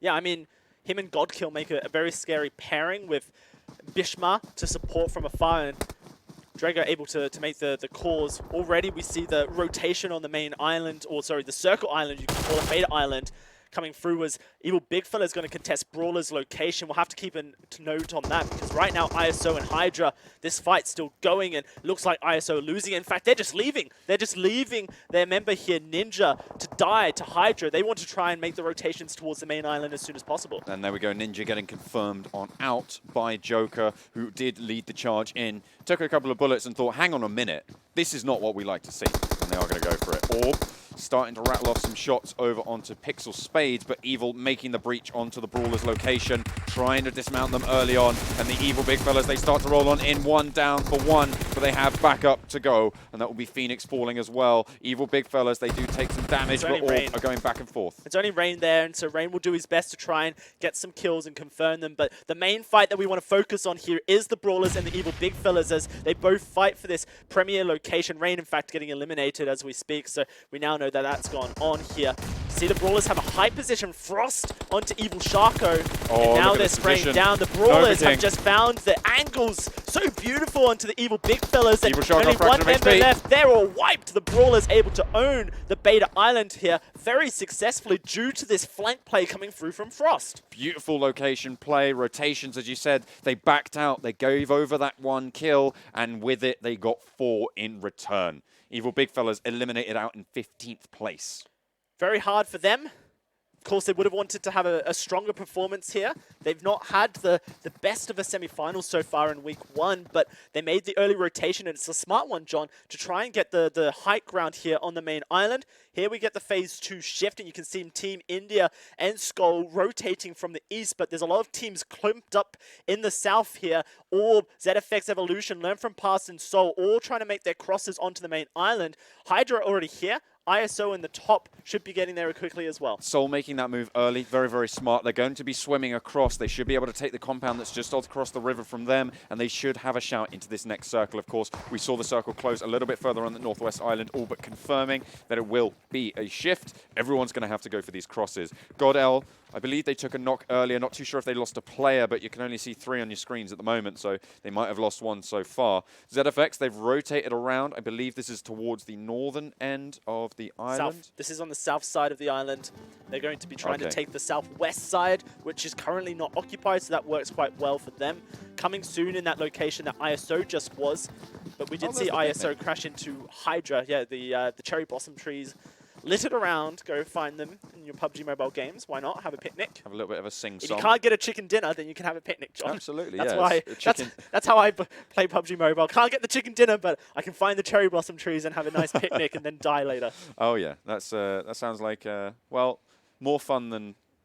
You make it sound like more fun than it is. I've sold it, have I? Yeah, You're going to join me. Join me on my next picnic. Absolutely, absolutely. You bring the sandwiches. I will. Orb making the rotation onto the Beta Island now. You can see MegaStars going to have to make the swim very shortly as well from the north side. I think it's ISO who's rotated from a very southerly location all the way up to the north and then onto the north side of the Beta Island. I love those rotations because they are strategically safer if you can get all the way down or up the river, I should say, to the north. And now what they can do is cross over to the north and hold it against the people who want to rotate from there. We're looking at GODL and MegaStars who are crashing into each other early. Somehow Devils, no, he gets knocked eventually. This is such a good location for MegaStar. Yeah, there's just nothing that GODL can do here. Hash loses his life. They're going to confirm Devil as well. Over the hill as well. There's Hash going down. Man, nothing they can do. And like you mentioned, Pain are behind them. Now, Pain could, if they want to, third party this, but I think if I'm Pain Esports, I just cross it now and avoid this choke point that would be GODL MegaStars trying to cross over to the new island. Well, MegaStars are pretty much confirmed to just be safe here. There's no way that Assassin should be able to find any shots, even with the QBU, even with the range he's got on board. It's just going to be so difficult for him to find anything, and that's his team pretty much decimated, and yet again, GODL fail to come up smelling of roses. They are going to be stuck down towards the bottom ends of those tables. Yeah, they're just not able to get out of this one, John. It's been a really shame for them, the semi-finals, and they're going to have to go back to the drawing board for sure and figure what is going wrong here in week 1. Still plenty of time to make those adaptations. I mean, Team Insidious in day 1 got 113 points, and if you're able to get 113 points in one day, then you could pretty much escape elimination. Well, I mean, through we that saw it. one performance alone. Yeah, we so saw it from TeamINSIDIOUS, right? That's it. Like they're doing it. That's Assassin going down. They're at 14th place. Not too many points on board. I believe that's 2 points you get for coming out in 14th. So they won't be too happy with that one. Now the players starting to have crossed and starting to take these positions. You can see MegaStars looking to start to make that rotation on that northeast side, and they have control of it. Of course, we did see Pain Esports moving in from that direction as well. Seoul have made it onto the island. They're just south of the Brawlers, and you can see that Learn from Past and Team India are getting involved in a fight. Learn from Past have the best location, though, even though they've lost swag early. But if Seoul can third-party this, Ronak setting it up with the Car 98, then this is going to, one, allow Team India to cross on over, but two, give Team Seoul a lot of chances to make it. ISO, we already praised their rotation really early up to the north, and now they can catch Pain trying to rotate into the circle. And I just don't see how Pain get in successfully, because if ISO want to take the fights, they can spray down Pain whilst they're in the water. There's very little positions where Pain will actually get a chance to fire on. And here's Aladdin trying to find that overview onto Anko, onto Cold Blood. They're just trying to chill it out. Team India do take a knock, but they did confirm one of the players over that bridge as well. Hotly contested. Oh, no. Aladdin getting shot from afar. Yeah, from across the way here. Nicely done. That's who was that? Was that Orb? No, it's just one of the team members of Pain Esports. They laid one back and allowed a little bit of cover. Team India are in a bit of trouble here, and we already said it, that Learn from Past can hold them off. Due to the fact that Team India lands so southernly east, it usually works when the circle lands on the main island, but when we move into those other islands, it's just very difficult for them to actually make rotations, and they're getting caught out here. They're going to have to really consider a new rotation, because I don't think it's going to work going through Learn from Past, and what we know is that Team Seoul are above Learn from Past as well, which just means that once you do get past them, then you've got another battle to go for, and right now, Seoul are helping out Team India by taking fights with Learn from Past, and if another one. That was nice. If Team India are watching the kill feed, which any good in-game leader does in PUBG, they'll go, oh, we're fighting Learn from Past, so we're fighting them. Now we actually have a chance to cross over into the main island whilst this fight is outgoing, and so that's what Team India are going to try and execute on as quickly as possible. But that's the difficulty, though, because, of course, you're running straight into the sightlines of where Seoul have just taken them all down. So you do need to try and figure something else out in terms of where you can hold. Coming soon, one of those teams we're keeping an eye on, keeping track of course. They have their compound. They made that early rotation. They got control of it. So nicely done by them to maintain a little bit more pressure and a little bit more strength. And is that care package on top of them, or is that just the shadow from quite far away? Just the shadow from quite far away. Okay. We'll be able to see it on the mini-map if it was directly on them. Of course, there is a massive hill providing a lot of shadow cover here to coming soon. Like we've mentioned, we've highlighted coming soon for a weak performance to begin with. Now they're going to have to put up some stops. Dark going to pick up the M249 and the level 3 vest, helmet, and backpack. Well, I assume he picks up the M249. Who wouldn't? Lovely piece of weaponry. Looks like Dark, though, is in a bit of trouble, because whilst the Brawlers wanted to own the hill, HYDRA have crept out from the north. Unsuspected, though, the Brawlers, and it's all too late. Now they know of each other's locations, but HYDRA have the locational advantage, and so that's something the Brawlers are constantly going to be worrying about, is the fact that they have a team above them. Yeah, Team India, they've been spotted out now by Seoul on the hillside. And they're going to be taking a lot of damage, but not a knock coming out. Scout just able to claw on for now, and they return some fire. They're starting to put that pressure back down for Team India, but look at this flank. You've got SKUL moving on in, and if they don't take the fight on multiple fronts, they might come up a little bit lacking. I'm surprised this fight's happening now, but it makes sense that SKUL and India would crash. Figured it would happen earlier due to how close they landed with each other. India has the compound, which works for them for now, as long as they can hold out against Seoul from up the hill. A lot of angles you have to consider here when there's such a height disparity. This is the thing, though, on Sanhok, compound breaches aren't quite the same. They're very, very differently laid out. There's a lot more things you need to take into account, and you don't get a lot of height advantage for taking the buildings. So it's just essentially different pieces of cover and playing around it like that. So it is a different meta. All right, here we go. Camp Alpha, sorry. Man, I've just done a big old smooth brain John on this commentary, but we'll rectify it. It is going to be the circle hard shifting to the west, and all the teams starting to rotate who can. ZFX have the compound. HYDRA going to have to worry a little bit about Brawlers because everyone's coming off the hill. What they don't know is ISO is creeping up behind them, and they've got MegaStars right up tucked into the northeast who will also come there as well. I think Team India and SKUL are going to have the hardest rotation into the circle due to the fact that they have to deal with each other constantly fighting, but there's lots of people up the hill who are going to provide some trouble. But yeah, people like Pain and Maximus Alpha here, very difficult for them to go in because of the fact that there's so many teams that have overview, and it looks like Pain may just be losing lives here. They do knock Satan. Nice stuff from Nick. The double peek as Anko tries to get some heals off. Coldblood going to get a knock as well. So actually, I thought this was a bad position, but it looks like Pain are going to execute. King going to have to spray on down and get some knocks. There's Nick going down. Going to be some more as they wrap around the hill. Great stuff coming through from King. Gets a second. Can he turn around and find some more? Ring around the Rosie. Coldblood gets the spray down and will eliminate Maximus Alpha in 13th. But the blue zone is going to start to close on down. They might be able to get up Nick, but they don't get Nick either. They are going to start to heal on up. Coldblood really risking a lot here. This is obviously still zone 4. They can out-heal it, but they have a long way to go, and that blue is going to outrun them. They're going to have to chug all of their meds and try and stay up. And you can see Nick, they've completely left him alone there. There's no way he's going to be getting out of this one.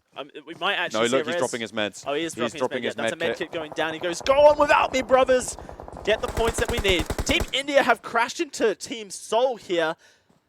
They've got Learn from Past as well on their flank. Coming soon. That's coming soon above them, actually. Oh, wow. There's a lot of teams around on this hillside then. Yeah. They are all starting to close it down. You can see there's Nick going down, but that was to be expected. That rotation does get spotted out, and Akno gets flushed out as well. Now, everybody competing for this southwestern hillside in the circle on this first island, just a little bit south of Camp Alpha. Is that Seoul out, or is that just Viper being confirmed? I think it might just be Viper confirmed. We can see that Pain are basically in a very difficult position where MegaStars will hold the circle moving on in here. Yeah, they're losing a couple members to the zone, but down. Oh, wow, actually, maybe they lose a lot of members to the zone. It might just be one member left, Khan, to try and hold out against Pain as they rotate in. I thought this was going to be bad for Pain, but it looks like they might actually have the advantage in here due to the fact they did so much damage, and the stims weren't quite there for MegaStars. So many teams clustered on this eastern flank. SKUL, Learn from Past, Seoul, Team India, and coming soon have the height advantage. Brawlers finally crashing into HYDRA here. You can see Team India spraying down a waste, trying to get the knock there, but won't be able to get it. Learn from Past, trickiest position, being on the most southerly side and no height advantage. And Snacks is trying to figure out if he wants to fight SKUL here or if he wants to choke shots onto India. Once more, we're shifting all the way to the west, and it's going to be Orb and ZFX very happily safe in the middle of the circle, whilst pretty much every other team has to rotate from the east. ZFX have had a really good time of it at the moment. They haven't really clashed with anyone. They made a safe rotation over on that western side, and they're now in the zone time and time again. Everybody else is getting pummeled from left, from right, from above, from underneath, and they're losing armor. They're losing meds, and they are just getting soaked away into the battle. So ZFX, they're going to have a compound. They're going to have some strength, but they are on the edge of the circle, and the next one is going to force them away from that position. Certainly will. Bloodbath in phase 5 is SKUL trying to pop shots up towards Team India, try and find some knocks for themselves. Looks like coming sooner trying to push onto Orb, and that's not going to be very successful due to the fact that Orb have the circle for now. The circle going to be pushing everyone from the east into the western. There's like 6 squads all like tied up on this eastern flank. You can't imagine many of them are going to survive here. Team India get knocks trading onto SKUL here. It looks like it's just Y to fight it out for SKUL as the rest of the team going to be down. Daljit trying to heal on up. Is he the solo member now for Team India? Assuming that Scout will just be left to bleed out due to the zone. Yeah, he's trying to hold out. Just bandages though. He needs a first aid kit. And he doesn't have them, just 3 bandages, so he's going to go down to the zone. I don't think he can get out. He's got a bandage, yeah. No, it's not going to be in time. He's got nothing. He's got an adrenaline shot, but he's not going to be able to get it. MegaStars Khan trying to outrun the blue. Will the final tick hit him? Oh, it's nipping at his heels. He has to he has to still make this push, and Orb is in his way. Oh no! He starts the heal. Is he going to be able to get enough? Nope. There's not the tick going to go, and that is going to be them going down. That was a huge drop of teams on that push. 4 teams remain. What happened? I looked over. It was 8. It was 8. 4 just died because of the eastern flank. And look at how still flanked up they are. Coming soon and Orb right next to each other, and coming soon get eliminated here. Only 3 teams remain. This is the fastest game we've ever had in the Indian region. We're in zone ZFX 6. Evolution have the circle constantly being gifted to them, and at the moment Orb with a 4-man advantage may be able to push around and contest ZFX, but they still have Encore on the southern flank to deal with, currently snaking his way towards the circle.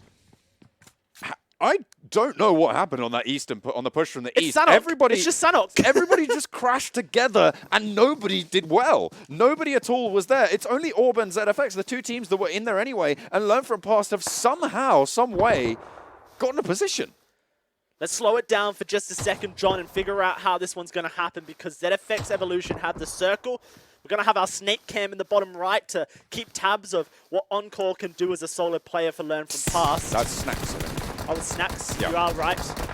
Piano Guy does take a lot of damage here. The good thing for Orb is that they have a height advantage. With the suppressor, I think that Snacks can...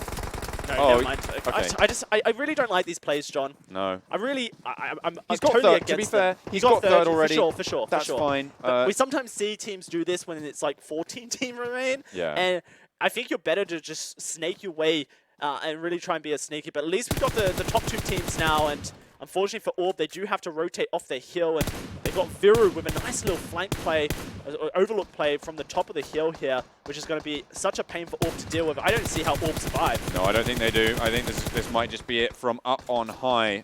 Orb Gaming getting pelted down by ZFX, only to remain really in a position where they can stay alive. Gatak not going to be able to get away from this. You can see there's the Kar 98. Going to be dinking a shot on, not going to be able to finish it off, but there's so much damage being layered down over to these two remaining Orb players. Yeah, so Gatak is going to be eliminated and flushed out very shortly. That's huge for Orb. They've just confirmed Viru on the scout position from the top of the hill. That could turn the tides. That could 100% turn the tides in this fight. The circle's still shifting over towards ZFX Evolution. So lucky with the circles this game. You have to say it. It is a little bit of luck coming through, considering how many teams got pushed from the east. ZFX, though, they didn't land on this island. Yeah. And so you call it luck, but they were one of the first teams to rotate, and they took a side of the island that was going to happen.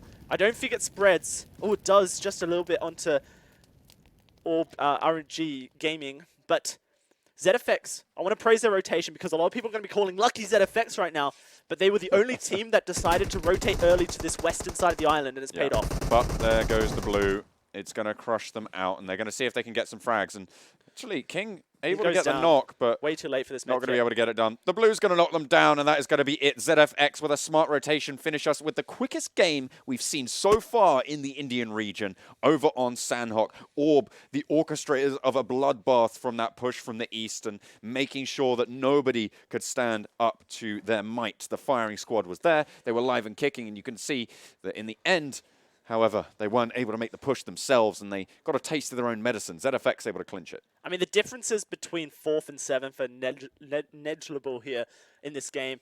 As I can't get words out, but do you want to try that one again? I'm not going to. Negligible. Yep. Because of the fact that the circle kept hard shifting to the west, and all the teams landing on the main island had to cross over, and so they were obviously on the east. They were never able to get into a position. This is why pros hate Sanhok. Yeah.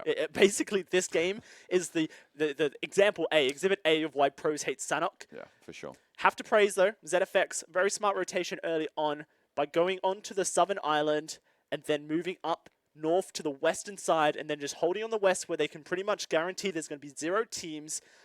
What they had was the ability to, if the circle shifted, as all teams were hoping, onto the eastern side of the island, then they will have a safer rotation on to that island. However, if the circle keeps gifting itself to them, then they're just in the best position. It's like a win-win for ZFX Evolution, and so whoever made that decision in the moment pretty much won them the game. We'll have to see just what happened on that push, because I really want to figure out exactly what happened on when all of those teams dropped around circle, what was it, 3, 4 even? No, more like 5. Phase 5, yeah. Phase 5, it was where they all dropped. Phase 6 closed. Goodness me, no rest for the wicked over on Sanhok, it seems. It's coming up now where all these teams on the eastern flank, there was about 6 of them just clumped up on this eastern flank, all trying to outrun the blue and popping shots at each other as they did it. Very difficult for any of these teams to keep up with the action. It was difficult for us to keep up with the action. Even in the gap between those highlights, 5 teams just dropped. Yeah. It was so instantaneous. There was no way that these teams could keep up with each other. There was no way we could keep up with the action. ZFX Evolution were just laughing the whole time. Goodness me. I'm going to have to ask some of the players afterwards what happened there. And I wouldn't be surprised if even they weren't too sure. I mean, we know what happened. The circle was just not nice. The circle bullied the lobby, and it just said, right, well, everyone lands on the main island. Give us your lunch money. Yeah, basically. And it was or your chicken dinner money. The real big issue for a lot of these teams was that they just didn't expect it to keep hard shifting to the west. They really committed to a central island play. And that makes sense because on the Alpha Island, you do have that large hill that overlooks. HYDRA was fighting for it. ISO was fighting for it. The Brawlers were fighting for it. And then all the other teams were just basically sandwiched together between Water and Seoul with a massive overlook on about 4 teams towards the end. And it meant that they were able to basically hold people in bad positions. And so that's why you have to praise ZFX Evolution for their early game rotation to a much quieter part of the island, due to the fact that if the circle did decide to shift towards the eastern side of Alpha Island, then they would have had probably the safest rotation out of anyone to get on into there. But if the circle did shift to the west, they constantly had the best position to get to a compound, and that's exactly what they did throughout the game. Yeah, it was nicely done, nicely executed. Some low-skilled totals coming out near the top. Orb actually posting quite a few. I think they had around 8 or 9 in the end. So quite nicely distributed, and I think that is going to be spread across the entire lobby to see what comes out of that. I'll be interested to see what happens with the scoreboard as well off the back of it. But here's the side-by-side. Orb and MegaStars are 2 high fraggers in the lobby, 8 and 7 kills respectively. Yep, as you said, Orb, really big performance as far as points were concerned, getting 30 points with their 8 kills as well, which is only, I think, 4 behind what ZFX Evolution posts by taking the chicken dinner. So a really big performance by Orb here, something they needed to set themselves apart here in the semi-finals. And once more, MegaStars showcasing that they're a pretty solid team overall. The former Floor Official, for anyone who's wondering who the MegaStars are, previously known as Floor Official, doing some good stuff so far on week 1 of the semi-finals, but they're going to have to continue doing it. We know that Sanhok is it's just chaos. It's the chaotic map. Very difficult to call it. You can basically talk about rotations and drop locations, but the circle very heavily influences practically every element of a Sanhok game. And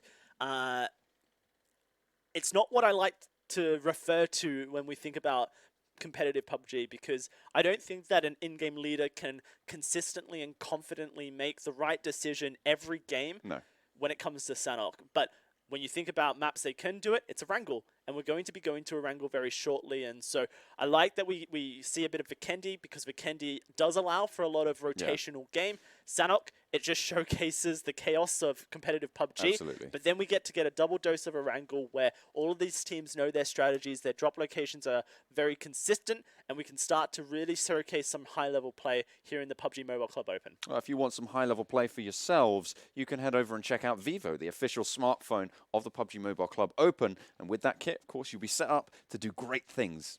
Yeah, I saw a tweet from today. They said, all competition is equal unless you got yourself a Vivo, and then you're above the best. So, I mean, there you go. That's what they just makes you better. That's what they're putting out here. If you want to see some more stuff from the PUBG Mobile Club Open, head on over to our website. That's clubopen.pubgmobile.com. All the standings for the Indian region, groups and rosters, as well as the other 6 regions that we're covering here: South America, North America, Europe, the Middle East region, as well as the wildcard region. If you want to go check out the competition here globally in the PUBG Mobile Club Open. And if you want to check out the replays, see just what happened, try and dissect how that to win bloody Sanhok. push from the east. How to win Sanhok. Just don't fight, forehead. That's how you do it. Evolution. But if you want to check out the replays, do a little bit of research on some of these teams, or if you are one of those teams, you want to head over and check out the VODs, you can head over to the YouTube channel, PUBG Mobile Esports, and you can check all of the action from all of the regions there. In so many different languages as well. We're covering everything as much as possible, making sure it's as inclusive as we really round up the competition here in the PUBG Mobile Club Open. Yeah, of course, we are going to round out this part of this broadcast, but when we come back, we'll be going over onto Erangel, and with it, maybe a little bit less chaos, a little bit more... A little less Sanhok. You know, we're back to sanity. We'll see if we are able to restore some gravity, but we'll be going over to that after the break, so make sure you don't go anywhere. We'll be back after this.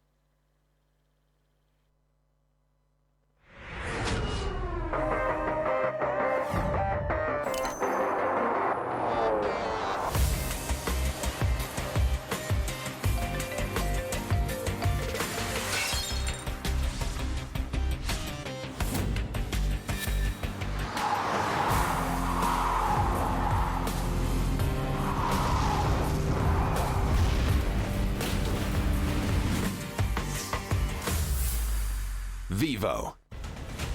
Zombie, Darkest Night, the newest mode in the zombie universe is here. This time, the rules are different. No more parachuting, as players will be placed at random locations on the map when the match begins, and there is no single winner. Players must work with their teammates to spend one long night in the match and stay alive until the sun comes up. Waves and waves of zombies will spawn during each of the 3 foggy periods at night, and supplies should only be scavenged when the fog fades. The main objective is not to defeat other players, though this doesn't mean they are harmless. Players may need to work with other teams when necessary, but should also watch their backs in case the Fragile Alliance goes south. This will be a unique experience for every player involved. This new mode also comes with a passive skill for every player. Understanding these skills will be the key to staying alive in this long night. Can you ride out the night?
Play PUBG Mobile for free.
Welcome back to the PUBG Mobile Club Open 2019. My name is John Allen. With me is Dowsey. We had a crazy blue zone winning the game over on Sanhok. Basically. Pretty much, yeah. And now we're going to be heading over to a little bit more. We're gonna chill it out a little bit. We're going to be super loosey-goosey and ready to just go with the flow over on Erangel, where everyone's a lot more comfortable. I mean, it's definitely not go with the flow, but it's certainly... We're going with the flow? Yeah, I'm going with the flow. You just... Yeah. I'm having a flowy time. You're having a flowy time. Yeah, absolutely. Tell you who's having a flowy time, John, so far. Yeah? The Brawlers and ISO are showcasing that they can play with the top dogs on all of the matches that we've been playing on Miramar, on Vikendi, on Sanhok, and even on the Erangel matches. But we'll have to see if they can keep up their performance, because right now, if the Brawlers keep up what they're doing today, they're going to be at the top of the semifinals when we get to match 12. Very shortly. Yeah, of course. At the end of the day, everyone will have played 8 matches, so they will be at a very easily comparable standpoint. Obviously, at the moment, it's a little bit difficult with the disparity between some teams playing 6, some teams playing 8. But if we look at the map averages, at the moment, Insidious are sat on 19.5. Brawlers are sat on 20, so they are only just a little bit ahead, but if they do keep it up, as you said, they will be sat atop these group stages with a 240-point record if they're able to get there. We'll get the standings up on the screen so everyone can crunch the numbers at home and really see what we're talking about when it comes to the statistics that these teams are outputting. If you do want to crunch the numbers at home, though, you can head over to the website, of course, clubopen.pubgmobile.com. You just love doing call-outs, don't you? You just live for the information. I haven't been able to do that one in a John. while. You know, I was missing it. What can I say? I stole it from you. Yeah, absolutely. We are heading on to Erangel next, John. And when I think Erangel, I think Team India, who are very massive star power in the Indian region. Team India statistically are the second best team, I believe, across the tournament on Erangel. However, we didn't see that at all yesterday from them. Yesterday, they went out in about 14th position in Game 1, and I think it was around maybe 9th position in Game 2. Yeah. Nowhere close to the performances that works for them. What Team India do constantly and land in the military base, and they're practically uncontested by most of the teams who would want to go there. And so that works well for them to get loot, armor, and utility. But then the issue with a military drop is that you are then subject to the zone. If the zone shifts north or even into the center, then teams will get position above you very quickly. And that potentially is hurting Team India heavily in these games. So I want to see if they decide to shift up their drop location at all. And if they don't, what they're doing to change their rotational game. Because, I mean, drop locations are important, but at the end of the day, it all comes down to what your in-game leader is outputting as far as rotation and compounds and circle prediction as well. And I know, speaking to Kratos, they want to be the best team in India as far as figuring out the algorithm that goes along with the circle. For sure. And it's a little bit different from your pub games in PUBG Mobile, when you just queue up with your friends or with your club or with your clan, whatever it may be. Because we have different competitive settings for the game, they then have to learn those competitive settings and learn what the circle wants to do based on its sizes and its frequency. And so it's a real challenge, but I want to praise teams that are willing to go out there and try and figure out this stuff, because it sets them apart in the competition, because they're constantly being able to make better decisions. And so we're seeing that from the Brawlers so far. Today, at least. We saw it from GodsReign yesterday and over the day 1 as well of the semifinals. And it's something that Team India have basically said, this is what we want to be doing. So do it. Let's see it on your best map of Erangel. Yeah, for sure. They are going to be probably dropping military, as you say, probably looking to make those rotations, and they're probably going to be able to do it. The issue is, as you said, with the circle, if it moves north, if it even moves not even that much north, but up even a little bit, just onto the main island anywhere, they do have to make those rotations. The issue with that is you're going to be playing edge of zone more often than not. And when you're fighting through that many teams, you might have military loot, you might have military meds on board, but you're going to be chunking away at those. You're going to be losing armor as you go. You're going to be losing those first aid kits, those med kits that you've got on board from your early loot drop. And doing it like that, you kind of even the playing field a little bit across the board. The question is, are they going to be able to avoid fights on those rotations? Are they going to be able to try and hold on to that strength that they've got from the loot that they've managed to acquire so early? in Group A, there's a team called 8-Bit that everyone is very familiar with. And if you've been following the tournament so far, 8-Bit are the kings of Pachinki, constantly landing Pachinki and owning it. There's been 2 teams that have constantly tested them in Pachinki. Over time, it's Coming Soon, who's attempted to do it, and it's Learn From Past, who have attempted to do it. But 8-Bit tend to get the better position due to where they learned and hold out Pachinki. It's going to be really interesting. 8-Bit aren't in the lobby this game. So Coming Soon potentially will get Pachinki to themselves. Maybe Learn From Past will contest them. We'll have to watch the flight plan. We are getting in our ears that the match is a little bit delayed, but we'll get there very shortly.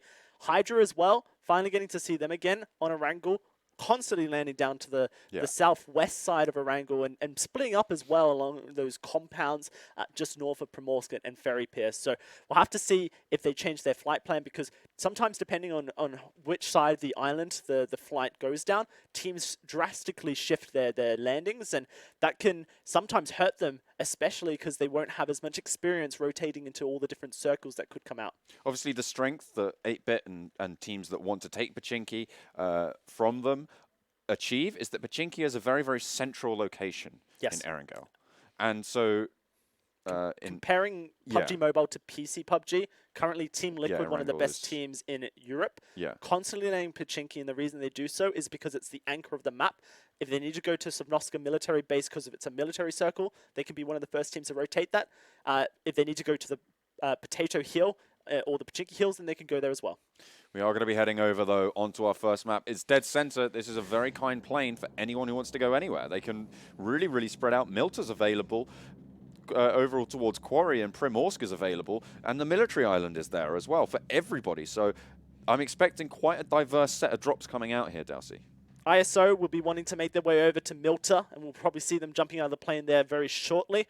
Looks like the MegaStars once more going for Zaki, which is a very common drop for them, and it's worked well due to the fact that it's uncontested, but it does provide one of the most difficult rotations into the new circle. Watch out for that. Learn From Past actually going to Severny here, or the shooting range, or maybe they're dropping Zaki as well. We'll have to find out, but a bit of an adaptation from them. The Brawlers, of course, going to be taking Rozhok as always. Where's Soul landing in here? Normally they've been going to the shipping containers of Georgopol, and it looks like they are going to be going there again. Good for them. Evil, big fellas, love a bit of Milta as well. So now we're seeing about a couple of teams that potentially are contesting each other a little bit here. If the Evil big fellas want to land at Milta Power or Mini Milta, then ISO potentially will be contested. But I don't actually see ISO on the flight prop here. So I'm not exactly sure where they're going right now, John. The Brawlers, who are our top performing team in the tournament at the moment, they've dropped down onto Rozhok. Pachinki still a little bit undefined. Very central circle. We had it on Vikendi. This is the most central circle where we've had on Erangel. This is the most central plane, very central on Erangel. It's very, very simple for a lot of these teams to make this. So this is going to mean that it's going to be very difficult. Look at where SKUL are, though. They actually are going a little bit wide and out to Primorsk. So HYDRA have a little bit of a threat from that southern side. But who's this? A new entry into the fight over on Military Island. Yeah, it's ISO and PixL Spades now contesting. It looks like ISO are changing their plans here by, instead of going Milta, because they know Evil Big Fellas want Milta Power, they're trying to get onto Novo shipping containers instead. The only question is, will PixL Spades provide a thorn in their side here to stop that? Like you mentioned, Team India once more in the military base like always, but this time quite a few teams there. HYDRA have spread out as always along that western coast, but this time SKUL will be in Primorsk, trying to get vehicles. Primorsk, one of the worst locations for vehicle spawns on Erangel, and teams know this, so depending on where HYDRA spread out, maybe they steal one of those vehicles away from SKUL and make rotations difficult for them in the late game. The Brawlers have been consistently uncontested in Rozhok, and it's allowed them to basically own the center of the circle time and time again. Nicely done by them. Obviously, on the southern peninsula of Erangel, you've got SKUL just holding out. HYDRA looting up the coast. They should get plenty on board. Everybody pretty spread out. You see Pachinki has been claimed by Coming Soon. Yeah, they don't have 8-Bit here to basically scare them away. And exactly. So this is one of the reasons that I think they've been underperforming on Erangel, at least, John, is the fact that they have had to give up their favorite drop location to 8-Bit, who have just got a better Pachinki set plan, I guess, than Coming Soon.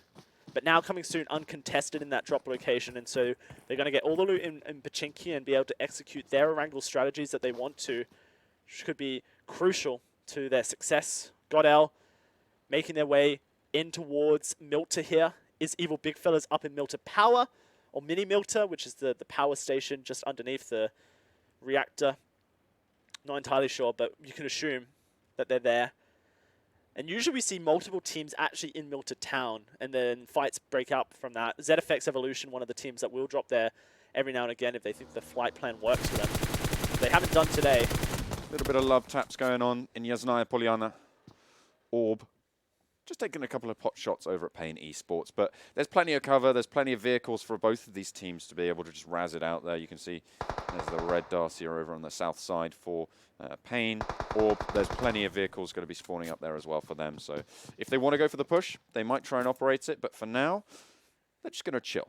A lot of teams that like to drop in the Georgia Pole area aren't in the lobby as well. I didn't quite get a complete overview of the plane path, but you don't have Insidious here or Pain Retribution to contest that, which may allow for Team Soul to then move into South George and get all the loot they want from that and really come out swinging. MegaStars all the way up in Zaki, like we mentioned, and ISO have changed their drop location once more, down in Novo shipping containers. Yeah, they weren't willing to contest with PixL Spades for too much longer. Obviously, Team India still happy to loot up on the main C block, which is where we see them time and time again. Let's see how they make their rotation as well, because they have different teams to contend with. They don't have SWAT official, who are making a lot of pressure that normally on those rotations, although they have split up in the past, they have gone for a little bit of a strange set of movements and have been making it work a little bit less well than maybe they could in terms of maybe going for a bridge guard over on Team India, but it seems that no one really wants to get into these early fights anyway, so potentially they're not even looking to do that in the first place. Yeah, I mean, PixL Spades have actually just left their military base island really quickly. You can see ZFX Evolution here, instead of landing over towards Milta like they would normally, they're at Shelter, which is quite close, I suppose. Very difficult location to get all of the loot from. There's not as much available, but there's a lot of compounds in there. And so what you're sacrificing in many loot spawns, you're gaining in rotations to strong locations. If you need to get onto Pachinki Hills, you can, which is very useful for a lot of these teams. Sometimes all you need is a gun, level 1 armor, and a couple of nades, some meds, and you can basically own a circle. No, I think you're wrong on that one, I'm afraid. Oh, yeah? All you need is love. A pan. All you need is love. A pan. Love is what you need. A pan is what you need, John. No, okay. Is a pan pan love? Is love, yes. Pan is love? Okay. Yes. Pan is love, pan is life. Pan is what you need to get that We haven't dinner. had a pan kill yet, which I mean, as if we're going to, but the team that gives a pan kill basically is the team that I will cheer for the rest of my life. Yeah? And I'll be the most biased commentator in the world for that team if they get a pan kill. Okay. And it's not in the early game. It has to be A after final phase kill. 1. It has to be a chicken dinner pan kill. No, it just has to No, be... it has to be a chicken dinner pan Just kill. has to be... No, it has to be a chicken dinner pan kill. There you go. Terms and conditions apply. Here's the Evil Big Fellas in Milta Power, like we mentioned, and they're going to have a fairly safe rotation away from Milta Power, which is good for them. Evil Big Fellas, very happy to stay in the blue and tank that up and use their meds earlier if they want to, so that's not an issue for them. And basically a very clean early game where not many teams contesting locations. It's only really Yasnaya that has a bit of fight to it. And realistically, those teams will just separate and go their separate ways when they need to. It's pretty clean stuff. Now, like we mentioned from yesterday, Team India not having very safe rotations from Military Island. But this time it looks like they are going to be able to catch out PixL Spades, who are trying to set up a one-man bridge camp. Yeah, not going to go their way. Scout starting to Razodon down. You can see they've got plenty of vehicles. They're split up. This is good practice. We like to see it, and we aren't seeing it from everyone. They do get the confirm there. They do get the flush, but this is good practice. Split up. Take multiple vehicles. You're so much less exposed to something like a single nade just blowing you all up, or one of your teammates rolling all of you off a cliff. That could be, you know, something that could throw a spanner in the works. So, you know, the less chance of that happening, the better, I guess. But yeah, you could get sprayed down. There's so much that can go wrong if you stick in a single vehicle. So we saw this from India yesterday. Yeah. Their ability to cross the bridge on military base island is very well organized and structured. The way that they basically bunny hop each other to set up different outposts to cover the other vehicles that want to cross over. They're very well coordinated with this. And whilst so far we haven't seen it be necessary because teams haven't been doing it, there we see it. Just a single member from from PixL Spades, HB, trying his best to basically catch out Team India on the rotation. But Team India just too coordinated with their move. We'll have to see if ISO do something similar or they just gun it straight over. But phase 1 closing in. Very central teams right now. When you look at ZFX Evolution, Learn from Past going to want to get onto the Potato Hill. That's their usual location once they get out. But HYDRA here instead. Spatter in the works for Learn from Past, and it looks like they're just gunning it on. HYDRA have caught them out. They're going to look for the spray down. Not going to be able to land anything on Snacks. A little bit of damage now, but Encore is there rattling off a couple of shots out the M4. The UAZ to try and make those rotations, and now this should be Learn from Past just backing out, not trying to assault this position. They might throw a couple of nades in, but you can see the frags starting to come out from HYDRA, and there's no way that they want to take this fight. Not this early on. Learn from Past. They need to put up some good results. They need to stay consistent. They've left Encore behind. His UAZ is that one right next to the tree that Dreger currently looking over towards. That means Encore will have to basically get out by himself. I think you just run early. He's running to the UAZ. I don't like this play at all because it puts him in a bad position, but it looks like HYDRA didn't have outlook on it, so he gets really lucky here and just about escapes the spray from HYDRA. You could say that was a bad play from Learn from Past to make that play specifically, but then HYDRA should have also had men watching that UAZ because that is the only way that that guy was getting out safely, or quickly, not safely, quickly. Yeah. So potentially a bit of miscommunication from HYDRA happening, but they get to own Pachinki Hills. They get to own the Potato Hill as well. So for now, they're going to be happy with that, and it's really interesting when you get these cross-group differences because we saw it from Learn from Past so consistently on their Erangel games that they want to own the Potato Hill. When HYDRA come into the lobby and basically contest it, where do Learn from Past go? What's plan B for them in this game? Coming soon, though, they've had free loot all over Pachinki. They are going to be so kitted out, they'll be decked. No one contested them. They haven't had a single fight, but there might be a little bit of argy-bargy going on between the Brawlers and the MegaStars. 2 vehicles being taken for the Brawlers. They should be looking for more. And MegaStars, I think they're a little bit less fast on the uptake, but there they go. They are going to be splitting out. Everybody's starting to cotton on now. We've been drilling it into their minds just enough so far, Dowsey, and everybody's starting to get multiple vehicles on the cards. Yeah, you obviously want to have multiple vehicles so that if something like this happens, and you run into the Team India, then you can separate. Doesn't look like it's going to work out too well for Scout, who was basically being the scout for his team. The rest of India crash Kratos very close to the action, but just in a cross, Godkill will take him down, and now Team India have to back out of this. There's just no reason for them to be here on the Potato Hill. The difference, you could say, between Learn from Past and Team India was that Team Learn from Past were far more willing to just give up their position here and get out as quickly as possible. India instead crashed too many members onto the Potato Hill too quickly, did not have a single person scouting it out first, and they lose 2 members because of this, and that's back-to-back-to-back bad performances from Team India in the early game that could cost them dearly as far as their standings on the ladder is concerned. Oh, that smoke, such a crucial timing there. Coming out, Trance looking for the shots, but not quite able to get it done. Instead, they just top in the US. They're going to run away with their tail tucked between their legs. Not going to be happy about that one, and the rotation starts to come through. I think they might be heading towards another team, though. They're going to be pushing towards Learn from Past, potentially. We'll have to see if they run straight on into them, because, I mean, where's your plan B? That's what all these teams need. Zone shifts back up north. The Brawlers have a very nice compound here, and there's so many teams to the south. ISO, Maximus Alpha, PixL Spades, all going to have to try and push on up through Pachinki Hills. Will HYDRA leave Pachinki Hills early, or are they going to hold it down is the question. Ooh. I call this East Rozhok. This compound is just east of Rozhok. That's why I call it that. It's a genius name. And we got double airdrops here. I understand. That makes so much sense. I know, right? Mark 14 in one of them. Not entirely sure what was in the other, but that's 2 sets of tier 3 armor. Trance just got knocked again. This is Team India really not putting in the performance. They're one of the strongest Erangel performers, but they're just going down time and time again. They've lost their UAs now, and their ability to rotate severely diminished. Yeah, it's even big fellas to find the knock. They will get them back up. And, oh, wow. No way, Spike. From that range with a DP, how does he do it? Very, very low members here from Team India. I don't think Big Fellas should push. We see at the top of the hill, once more on Potato Hill. You look on your minimap in the top right, it looks like a potato, John. That's why we call it that. And HYDRA just kings of it, but right now it looks like GODL might be actually putting up a fight. They've taken 2 knocks though. Philo is going to be able to get up, so that did take a little bit of time to get it done.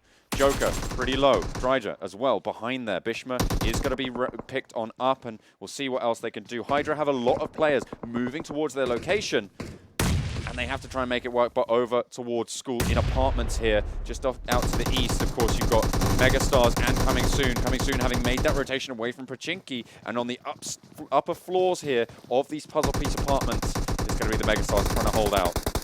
We saw a finish of this earlier on in the day, the group stages. The apartment finish is really interesting. Joker's Soul popping off. Yeah, Joker is popping off, and GODL will be eliminated in 15th position. Once more, Pachinki Hill being the central point for a lot of these teams. There's 4 teams that wanted to contest it now, but HYDRA were the first Soul there. are coming in. Soul are coming in. They're going to be on the southern side of this apartment compound. It looks like Viper. Is he already upstairs? Yeah, he's managed to get himself up onto the roof there, I think. So he's going to have overlook. You can see SKUL in a very small compound just east of them. Brawlers just a little bit north to the east at that 3 ways that heads over towards Yasnaya, between Rozhok and Yasnaya. The circle pushing all these teams in pain with a very large rotation from outside the circle. It's amazing that Mega are popping shots over to SKUL whilst they know that Coming Soon are downstairs, but I mean, might as well. As long as you've got the doorways covered, and they do, quite a few members in different locations on this left side of the apartment block, so that if Coming Soon did want to push on in, they would get met by multiple angles and there was no crossfire that would hurt MegaStars. HYDRA still have control of the top of Potato Hill for now, and you can see those southern teams have thinned out. They've been funneled over to this eastern side, and this is where ZFX are going to be holding up. The team that was able to get their rotations in early last map seems like they're going to be slap bang in the middle again. They have control of a compound there, but there's a lot of people going to be looking at them with hunger in their eyes and thinking, okay, how are we going to get past this position? Apartments still in it, which means that all of those teams over there should be just okay, but that's not too strong as well, as Pain eSports going to be taking heavy casualties over on the eastern flank. Yeah, it's Orb here basically trying to push on into the circle, but Nick will go down. They've got Evil Big Fellas as well to try and take them out. Pain a little bit split because they've been outside of the circle for so long. All these compounds in the center of the map going to be so crucial. Brawlers have a really large one and easy to control. Soul, they're popping shots over at ZFX. How is that happening? ZFX are quite far away in the triple building compound as we hear some team comms. Oh, it looks like Soul pushed onto it, trying to breach onto the compound that ZFX have been in. Waste, can he get the kill onto King? No, doesn't look like he's going to be able to. And Soul are going to go down in 14th, attempting a breach unsuccessfully onto ZFX Evolution. Not going to be able to get it done, unfortunately. A little bit overzealous. They moved into the zone. PixL Spades, they're looking to rotate up ISO as well, moving away from them. ISO, one of the top performing teams. We need to be aware of how strong they have been, because their presence in these games has been felt. Coming soon, looks like they might be going for it this time around. Listen to the comms. Very fierce comms here as they discuss how they're going to breach on in. HYDRA getting punished as well by Ninja, getting the spray down. They are preparing. I think Coming Soon, the ones we're hearing here, and they're basically saying we need to go up and get rid of MegaStars. I don't speak Hindi, but the fierceness of their voice says that they need to clear out MegaStars before they make the rotation here. This is really smart. Who got the knock there? That was MegaStars. Okay, they've got a little bit of an angle, but they get a knock in response as well. They're looking to go down. One has fallen so far for either squad. But at the moment, I believe the player who's gone down has just been able to isolate themselves. They are away. I don't know why Coming Soon are committing to this. They've lost too many members in this fight. They just need to piece out. Very difficult rotation to get into the new circle here for Coming Soon. They are going to try and clear out MegaStars, who just have such a good crossfire set up. Here's the push, not successful, not coordinated with the team, and Final Boss will finish that one off. Coming Soon lose 1 member so far in this fight, and the potentially going to lose the entire squad if they want to commit to this. They're going back down the staircase. They know they can't take MegaStars out of the apartment blocks, so instead they're going to go down, heal themselves, and just wait for MegaStars to come to them. They didn't use any utility. They didn't throw in a nade, they didn't throw in a flashbang, they didn't try and distract it in any way, shape or form, but PixL Spades getting eliminated as well in the picture-in-picture. They are going to be able to be rolled on out. ISO taking that one down. You can see in the top left as well, Brawlers looking for another consistent performance. They're looking to try and put more points on the board. Is HYDRA only down to Bishma here? Pits it between ISO and Learn From Past. Looks like Learn From Past losing out on Potato Hills worked out for them here. They've got the yellow houses to the north of Pachinki Hills. I can't believe Coming Soon might still want to be going for this. Like, I just don't think it's viable. You can see they are starting to just make their way out to start the exfiltration. I mean, the issue is, where do you go? You need to exit the apartments very shortly. There's just no chance that the circle will shift to them, and it doesn't. It's going to be ZFX once more having circle. SKUL and that tiny compound going to have circle as well. Those are the two compounds in this circle. The rest of it is terrain. There's a really nice step on the northeast that Maximus Alpha can make use of, potentially for them. The Brawlers, though, will they basically go for a breach? I think right now, teams are going to have to contest ZFX Evolution's compound, the triple building compound, for themselves earlier rather than later, because to push onto that's very difficult. You need to basically crash on into the broken walls as quickly as possible. Look at this, Shadow. Shadow's managed to find just a tiny little ledge on the outside. That's cheeky. It's so cheeky. And he's going to be able to drop down, but they're stealing the vehicles. They're trying to get in. Oh dear, that's not good. He managed to crash into the fuel tanker. Orb not going for the spray down on the first cross as well, but there's Coming Soon getting punished. Evil Big Fella's making the play towards this tiny little compound and ridge-lined over towards Volcano. We'll have to see if it works out for them. Pain's there, Maximus Alpha as well. I think that's Coming Soon out. Yeah, Coming Soon are out by the looks of it. SKUL maybe under fire from MegaStars here as they need to cross on over towards SKUL's compound. It's a very difficult compound to hold. Not much cover involved in it. MegaStars will make the pushes. Maximus Alpha get overview on Evil Big Fellas. Looks like King's gone down. There's so little cover in this terrain at the moment that all of these frags are going to be starting to come on out. You can see ISO just blowing up their cars or taking down those wheels to try and get those reses off. Everybody trying to hold these positions down. You can see Evil Big Fellas across the way. Everybody's popping smokes. Maximus Alpha trying to find some of that respite, and MegaStars, they have to try and move forwards, but they have SKUL in their way. Nades start to fly. Whoa, that's great from Omega. Gets spiked down here. Maximus Alpha need to make a move sooner rather than later whilst this res has to be committed to. They want to have this low location by the ridgeline so they can contest ZFX Evolution later on into the game. Orb may actually just be making the push onto ZFX Evolution here. We'll have to see. So many smokes going out, and they're going to try and push on into this compound here. HYDRA's still alive. They still have a player left in it. MegaStars do make their push. One spray down goes well. The AK the reload. always there, but he's going to get pushed on himself. They trade it back. Silverstone looking for more damage to go on in. Makes his way over into the shack, and now it's just the players from SKUL holding out against Megamind. Looks like only Gatug left here for Orb. No, they actually have quite a few members up. Trying to breach by himself onto Demon King. The Uzi, though, close range. Demon King in a good position. Gatug, can he hit it? Double push comes through. Looking for it, but it's going to be ZFX holding on down in that single building there as Orb get eliminated in 11th place. And once more, ZFX Evolution hold on to their compound. 3 teams grouped up here. Coldblooded solo, whilst Maximus Alpha and Evil Big Fellas pop shots, but looks like ISO finally, now the smoke is dispersed, have got overview on Evil Big Fellas and are popping shots across the way. The circle has once more pushed on up. ZFX Evolution going to have to lose their compound, and now the Brawlers have a really good spot in the zone because they're on that northwesternly flank. They have the terrain that they can peek down from. Potentially the Brawlers going to have another standout performance here on Erangel. Because of the lack of cover, everybody and all of these teams have grouped around a single location. Yep. Nades are going to have so much value in this next push. Watch out for the smokes and watch out for that utility being thrown on in. You can see here it comes from Omega looking to try and bounce something in. Oh, huge nade, double knock coming on out. And that is the value I was talking about. Those throwables going to be huge. The headshot comes in from ZFX, and now it's Maximus Alpha to try and make this push. Satan going to be trying to deal death, but it's going to be knocked down and out, actually, by a lot of these players. Everybody's starting to fire on in. What was that from Satan? He just killed himself.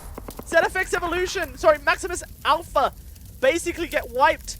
Disastrous push from them. I can't actually understand what happened. ZFX Evolution now fighting towards ISO, throwing nades across. You can see the encore here from Learn From Past, trying to snake it on into a circle. The Brawlers are just up to their left here. Really strong position for them, but they're going to get contested by SKUL in just a second. HYDRA's still in it, by the way. They're still going. They're still snaking away with one player. Brawlers have a great position. The insurgency from Learn From Past has started, but they need to make sure that rear guard can catch on up and see what more they can do. ISO really taking a lot of punishment.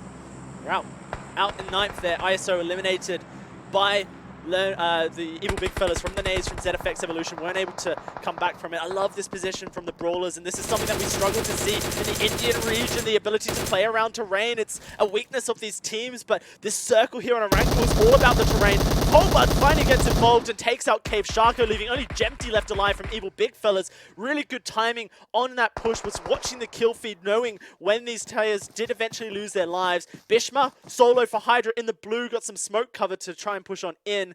I don't think he's got the heals ready or the stims yet either. Learn From Past going to be the thorn here.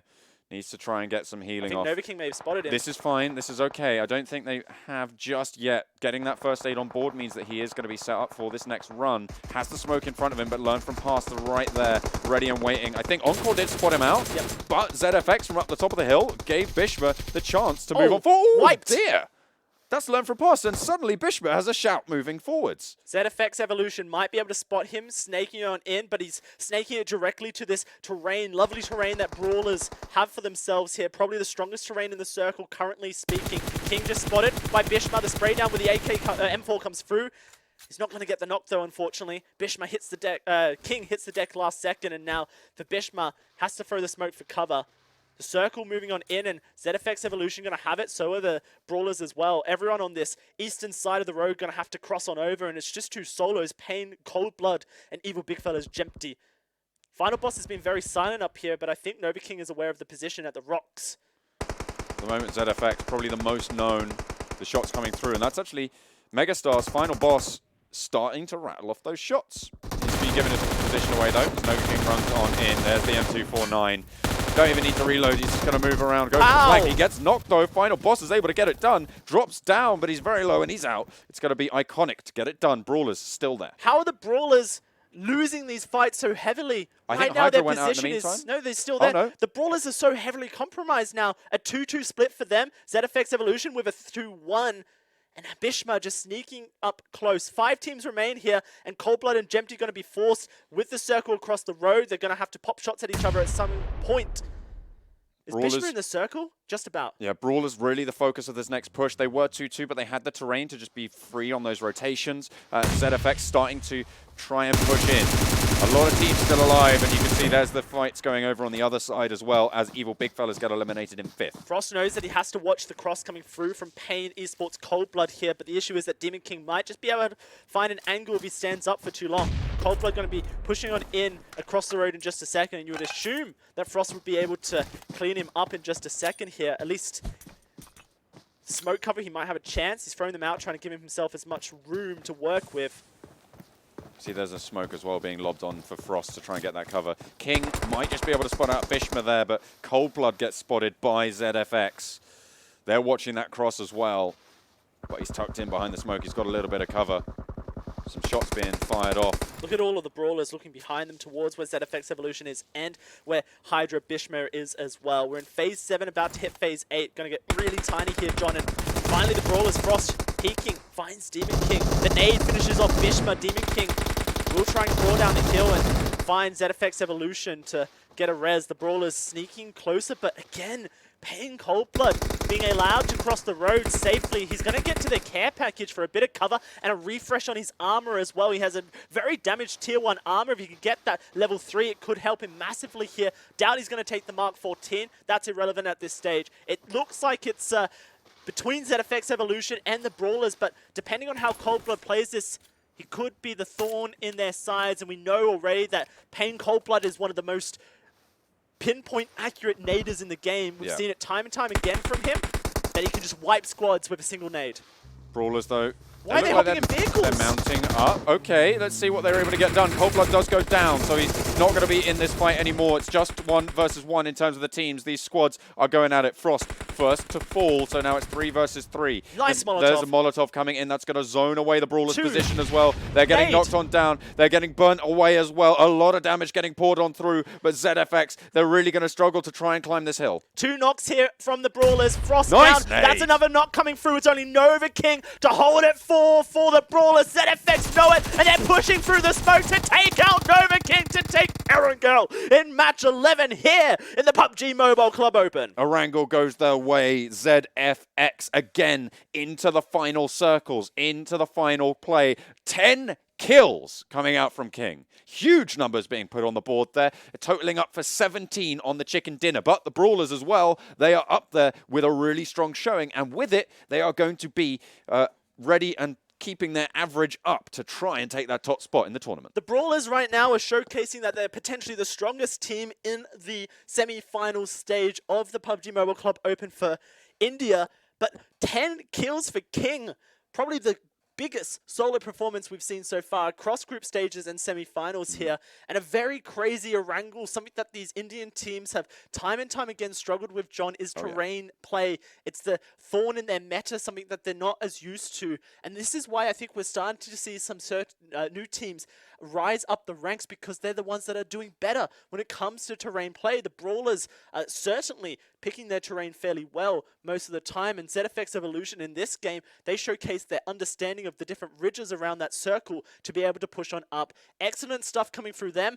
So many fights happening here on Potato Hill as 4 teams contested it, but HYDRA was able to hold it down for some time. Yeah, HYDRA, they had a decent shout, and they ended up coming in at 4th place as well with a nice snake from Bishma. So they were able to use that power and that position to try and influence things as they went forwards. But they weren't quite able to eke it out in the same way that Coldblood was, of course, going down in 3rd, and then it was down to the final 2 in the end. Here you see the highlights rating forward, and things getting pretty crazy as it became obvious to us that the compounds were not going to be the key to victory here. All the teams having to push away from them compounds and play this road, a very difficult road to play due to the fact that both sides of the road have dips and trenches. This push from coming soon hurt them so heavily, and it was what ultimately caused them to die. But, I mean, they knew that they had to make the push because of this overview that MegaStars had. So you have to praise coming soon's recognition of their situation. It's just unfortunate that for them, well, I mean, it's not unfortunate for them. It's just really good play from MegaStars to be able to set up such a well-coordinated crossfire to stop coming soon from taking agency in this game.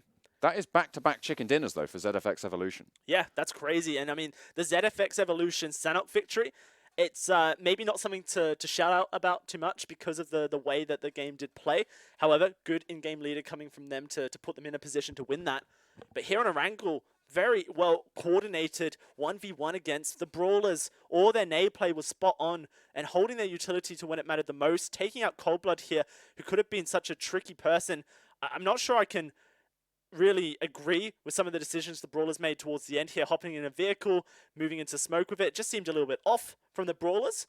But ZFX Evolution, they were not off whatsoever. Molotovs on point, nades on point, getting so many knocks without even having to look at their opponents, meaning that when it did come to trying to take that last fight, they just had a 3-man to push on to Nova King. And Nova King, a great player and a very famous player in India, but just how are you meant to spray down against 3 people who are all running at you from different locations? And that's the thing as well. I think it really came down to the utility at the end, to the throwables, because when you're playing in terrain, they gain value sort of almost exponentially because they create such a strong zoning presence. Obviously, the smokes are there, but you'd think, okay, I'm going to lob a nade into a building, a frag grenade into a building. You clear out a room, they just go behind some cover, they can come back into the room. When you lob it behind a tree, they have to leave cover completely. And they have to completely give up a different set of angles, and you can push on that. And the reason that ZFX had so much utility in this game was because they owned that triple building compound very early on, and all the teams, recognizing it was a very key point to the map,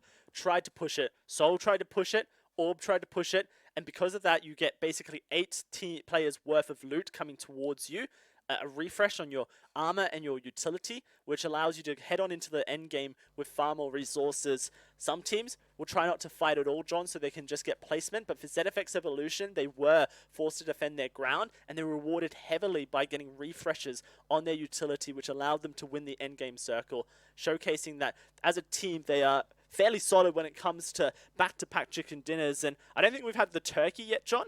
No. Potentially we'll get it later. There's King, putting up 10 kills, 10,000 damage across the board, able to basically 100-0 as many opponents as possible for him, and just a huge overall performance coming out of ZFX Evolution to showcase that they are fighting to be one of the top teams in India. Yeah, 4th best team in terms of averages now after that map. So they are ready to and willing to put in the effort. So really, really well done. Of course, not in the top 2, not quite, but that is really, really within striking distance. And especially as we sort of get closer, obviously the next map will be the final map in terms of getting to that halfway point in the semifinals. It'll be the end of the first week after this next map. So really looking to them to try and end on a high note. And if they can maintain that performance, fantastic. Fantastic performance coming out. Yeah, this is where all the teams will be absolutely equal, and we'll get those standings up and we can see where everyone is at, John. Yeah, if you want to be a little bit less than equal, though, a little bit better maybe than other people, you can head over and check out Vivo, because, of course, you can perform better with our official mobile device of the PUBG Mobile Club Open 2019. Get those frags, figure out your grip maybe. Some players actually opting to go for a finger style rather than going for the Chad thumbs, which obviously is the best way to play. But check out those Vivo phones. For sure. And if you want to see more from the PUBG Mobile Club Open and check out those standings and figure out all the teams, which one you want to support in India, clubopen.pubgmobile.com is the site to be. All of the information for the PUBG Mobile Club Open 2019 in one place across 6 regions. Yeah, and if you want to check out some replays, some highlights, all of the action across all of those regions as well, you can check out the VODs and all the replays at the YouTube channel, PUBG Mobile eSports. And you can hit that subscribe button, ring that notification bell. You keep up to date with everything that's going on. Watch it back at your leisure. Do a little bit of analysis. Let us know what you think. You can tweet at us. We'll probably read it. I mean, I'm gonna read it. You're gonna read it. Yeah. He'll read it for me. I'll give you the notes on it as well. But yeah, fantastic stuff over there, and fantastic games we've seen so far. Yeah, match 1 of Erangel going very well coordinated for a lot of these teams, and we're starting to see the smarter play coming out of these different teams, and potentially some of the earliest strategies that worked for the top dogs in the group stages starting to fall because everyone is upping their rotational game. And so on match 12 here, the halfway point for the semifinals, it'll be really interesting to see which team makes it there. Can ZFX Evolution get the turkey, get 3 chicken dinners in a row? It's a bit confusing when it's 3 chicken dinners equals a turkey, but, you know, it is what it is, John. Yeah, maybe a turducken or something like that. You ever heard of a turducken? I've not. I'll explain it to you in the break, because we are going to be heading over to one of those just now. When we come back, it will be the final map to bring everybody even to 8 maps in these semi-finals. A really good comparison point. So we'll see how that goes after the break.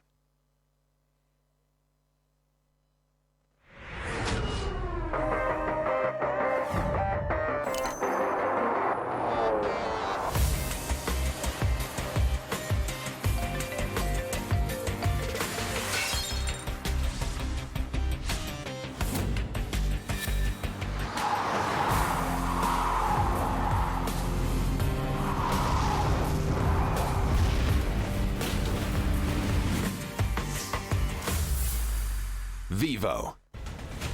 Zombie, Darkest Night. The newest mode in the zombie universe is here. This time, the rules are different.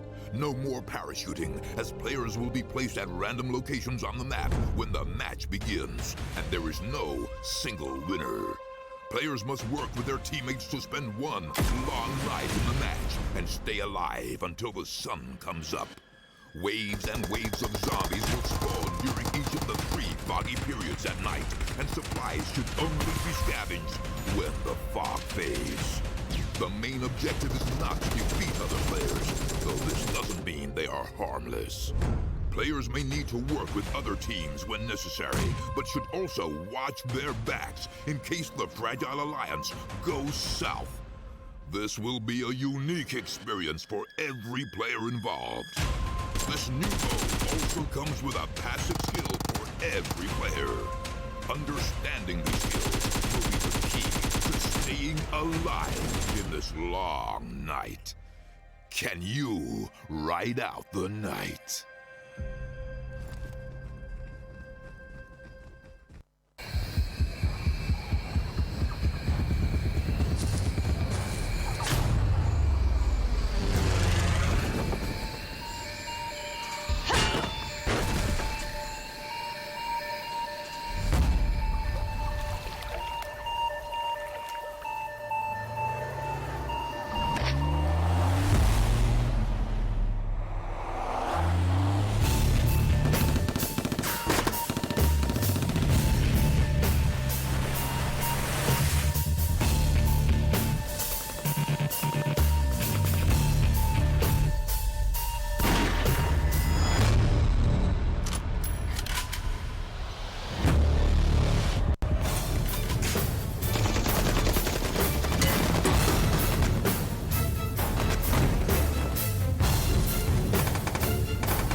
Play PUBG Mobile for free.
Do you play PUBG Mobile?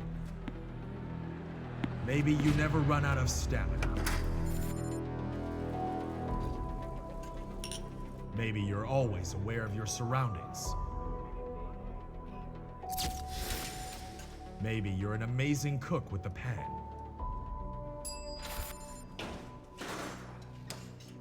Maybe you're a great driver. But as soon as you hear the sound of an airplane,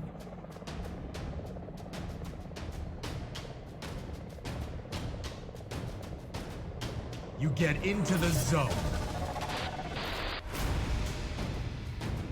In PUBG Mobile, you all come from different walks in life.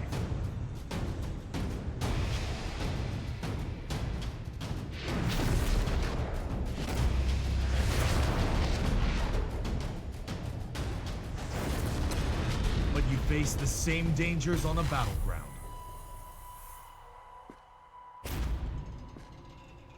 And you become friends. You work together to overcome the obstacles. This is PUBG Mobile. There's a number one in all of us.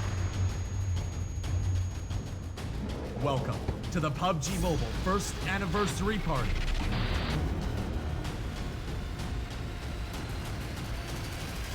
PUBG Mobile, be the one.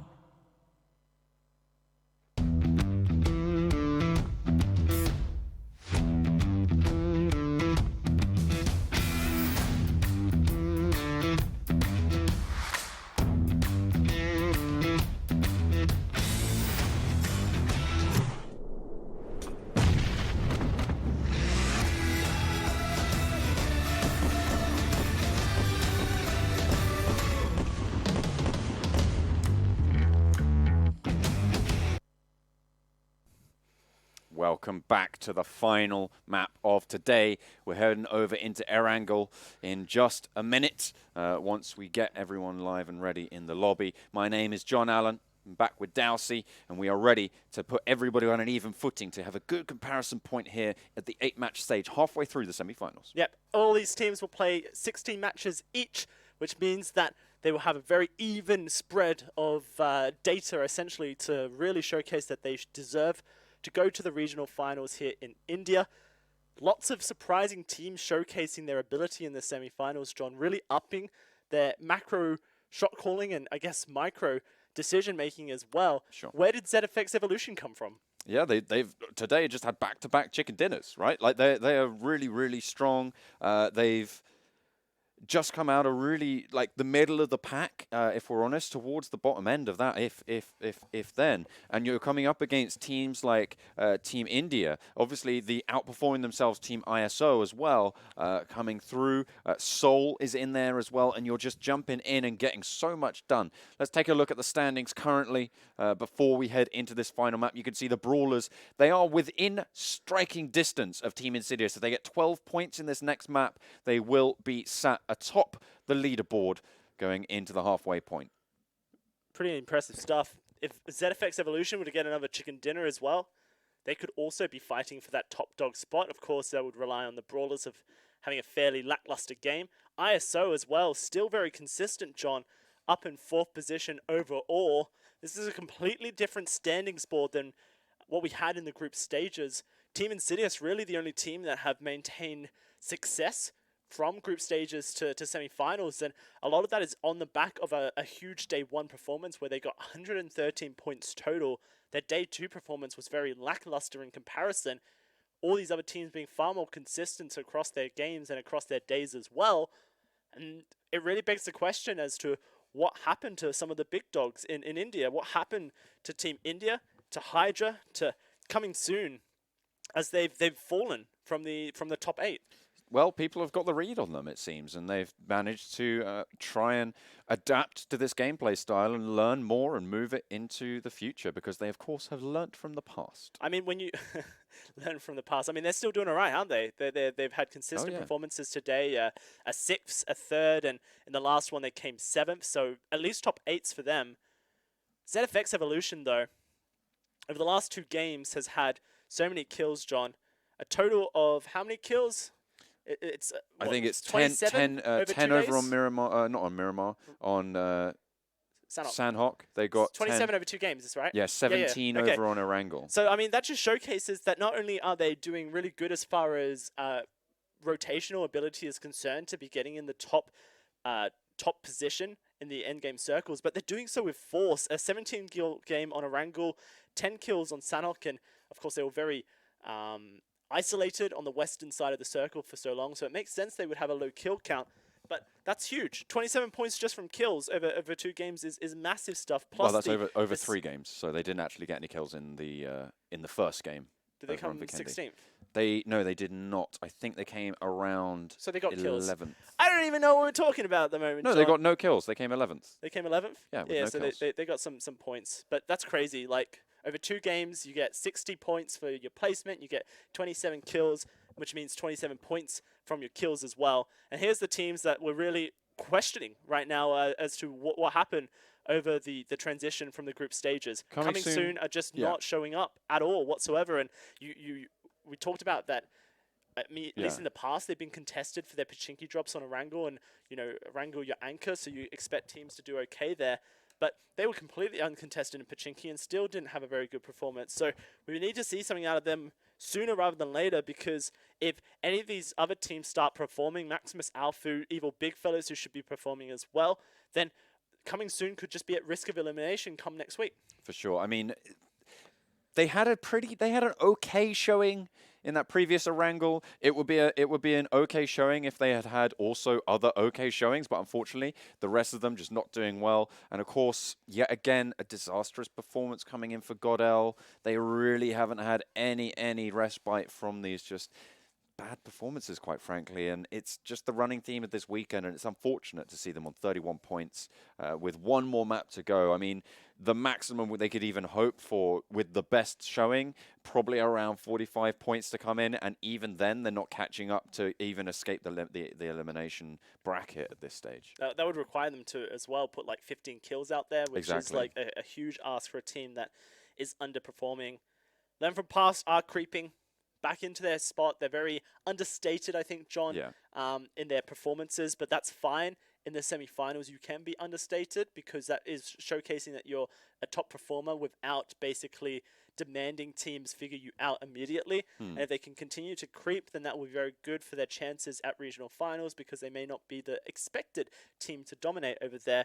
But like we've said, the uptick of performances coming through from ISO, Brawlers and ZFX Evolution has been revolutionary here for the Indian region, and it will really require that the teams over the break that they get of the next week before they get into week 2 of the semi-finals figure these teams out so they can fight them here in the PUBG Mobile Club Open. I think it's really interesting what you said about being understated as we move over on into Erangel for our final map of this week to see what's going on. But being understated, as you say, it can be very good because in the semi-finals, everything before the regional finals, really, it is about that consistency, not doing anything too dramatic, just making sure you stick to your fundamentals. But when we hit this the final stage afterwards, that's where I'm expecting things to go really, really interesting. Let's have a look at this flight path here. Very northernly flight as we head from Lipovka over towards North George. Evil Big Fella's going to be very happy with this because it gives them the military, the Milta base completely uncontested. GODL will go for Milta. ISO have actually shifted up their play just a little bit here, landing in prison. So this is 3 different locations from ISO and 3 Erangel matches, which showcases they may not actually be super confident, or maybe they just want to make plays around the plane instead. ISO split? ISO are split, actually, yeah. They're following Maximus Alpha down towards farm. Maximus Alpha love the farm area because usually it's fairly uncontested. ZFX Evolution, we said that they like to go to Milta, and they are going to go to Milta, where GODL is going to contest them, so more changes. And India have touched down. They've touched down, so maybe they found vehicles, and those vehicles will allow them to cross over to Sovnovska military base island.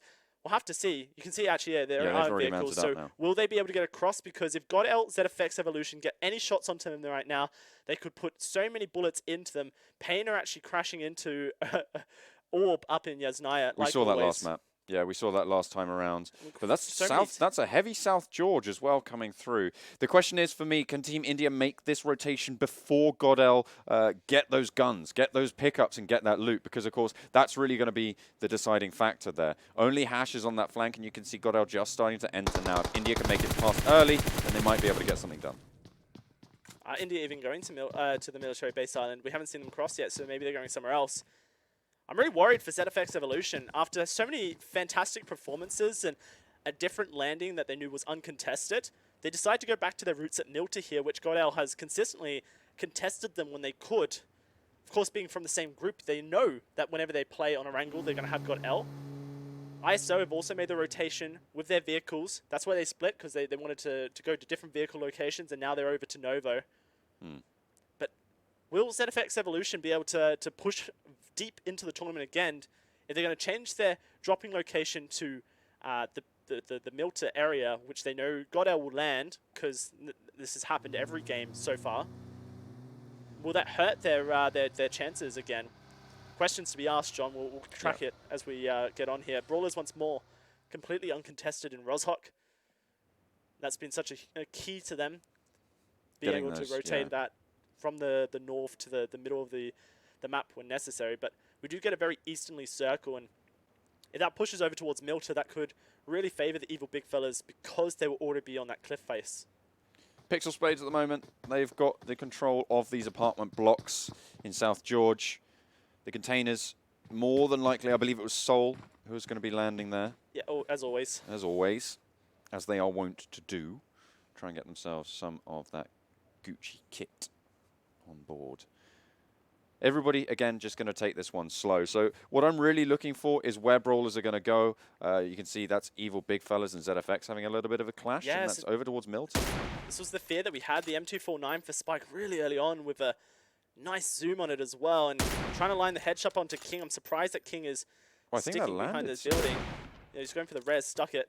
Jempty's pushing up close as well, and we were worried for ZFX Evolution. Going back to their roots at Milta, that evil big fellas and GODL would just isolate them here, and they have done so. The sprays, He's taking the wheels out. both wheels, 2 wheels out. They just have to fire at the vehicle here. That's going to be the knock on Piano Guy, and King going to go down as well. Jempty with a huge push, and ZFX Evolution from back-to-back chicken dinners to a massive change in game plan. Horribly going for them right now. The evil big fellas going to descend upon them. And with it, death is brought to 2 of the ZFX players. Jempty just going to be able to clean out King, and they pick themselves up 2 quick frags. So many questions through my head. Why did ZFX Evolution decide to go back to Milta at this stage in the game? Let's see that initial knock from Spike. Oh, look at that. Too easy. He was just sat still. Yeah, I mean, that's going to happen. But he saw them pushing up to the vehicle. He knew that was going to be the play, and from that point onwards, ZFX Evolution were doomed to lose 2 members there. And now, from back-to-back chicken dinners on Sanhok in the first match of Erangel to down 2 members right at the start of the game, their chances of finding that turkey just dwindle immediately. Coming soon, looking to push up a little bit more in the points. Pachinki will be their stomping ground, obviously uncontested at this stage. ZFX, though, these are the remaining 2 players for them, the previous victors, just rolling around trying to get a little bit of loot on board. Of course, they're going to have to play a little bit more reserved. No high kill games going to be coming through from them this time around. But as you can see, Orb have spread out around Yasnaya. This is starkly different to what we saw from them before. Before, what we saw was these 2 teams just isolating themselves into single locations and seeing what they can get. ISO over towards the shipping containers in Novo. Will be able to get plenty of loot. I'm imagining Team India will have made that rotation as well over towards that military base, and they'll be able to get plenty done as well. Obviously, it's a very eastern circle, this one, so that eastern bridge will be hotly contested. And if ISO can get there first, to be honest, they might have a chance at just shutting down Team India straight away. Yeah, I mean, GODL and Maximus Alpha, very close to that eastern bridge as well, could decide to go for it. Wouldn't be surprised if Team India then take the western bridge because of this. Less likely to be contested by anyone. HYDRA, of course, changing their drop zone just a little bit, landing more towards the Chopsticks farms in Gatka due to the fact that the plane was so northernly. You can see Maximus Alpha actually making their rotation into the eastern circle, immediately going towards the farmhouses on the southern shore and hiding their vehicles on the eastern flank, which makes sense. Here's the circle overview, and you can see Team India once more on the military base island. HYDRA are going to immediately be the ones to contest coming soon if they want to push into Pachinki. Although they do normally just spread out around that western coast, so they might go a little bit north of it. There's quite a lot of area up there that they can go. It is risky. They will need to find those vehicles on board to make those rotations. They might opt to go south, but they will very rarely just go straight on through and try and take it like that. See Sol actually pushing past Godhill here. Oh, this is really lucky for Godkill that they didn't stop and try and get a little bit more loot on There's board. doors open as well. Yeah. Which sometimes will get spotted, and the team will decide that they want to take out the members there, but it didn't make too much sense. The yellow houses just northwest of Pachinki aren't in the circle, so you won't go for them. The Brawlers having overwatch of Headshot Valley, as you call it, John. Well, look at those 2 vehicles rotating. That's Sol making the rotation, as we just saw from earlier. And maybe the Brawlers pop shots over towards them. Frost going to attempt. At this range, it's very unlikely you get a knock, but somehow they're connecting shots onto Ronak from about 1,000 meters away. They managed to get a little bit. They will have known, of course, there's hit markers will pop up on their screen. Yeah, exactly. That's going to be like such a nice feeling as well when you get those hit markers pop up. Yeah. That you just made a 1,000-meter spray across Headshot Valley onto a moving vehicle. Yeah. That little cherry blossom tree as well over on the top of the hill for them. So they get a nice long spray and they just bring it back and have a nice nice cup of tea. Last time we saw a team on Erangel though have a bit of picnic at the cherry blossom team. It went disastrous for them. That was Team Insidious going out in 16th. That certainly was pretty disastrous. But however, they've got a better position to rotate into the circle. This time around, Orb have just left Yasnaya very early. They don't want to go for that engage because, of course, both of those teams kind of lost out quite a lot going for those delayed engages over around the Yasnaya place, Yasnaya apartments around quite a lot of stuff moving forwards. But there's an airdrop over towards shelter. No one really too nearby to try and find it out, so we'll see what it comes of it. ISO, probably the closest by. It's a Groza. I mean, maybe ZFX Evolution go for it from the log cabins. But we'll see if they want to be risky in their play. A lot of people having to make that rotation from the west. It's a very easternly shift here. One that's going to favor the evil big fellas heavily. We do see Team India starting to make their jump across the bridge. And like you mentioned earlier with the split from ISO, they have actually left Ninja up in prison whilst the rest of them are down in Novo. So a 1-3 split from the team. Bit of a difference here from ISO, potentially wanting to just have a flanker that does their own stuff.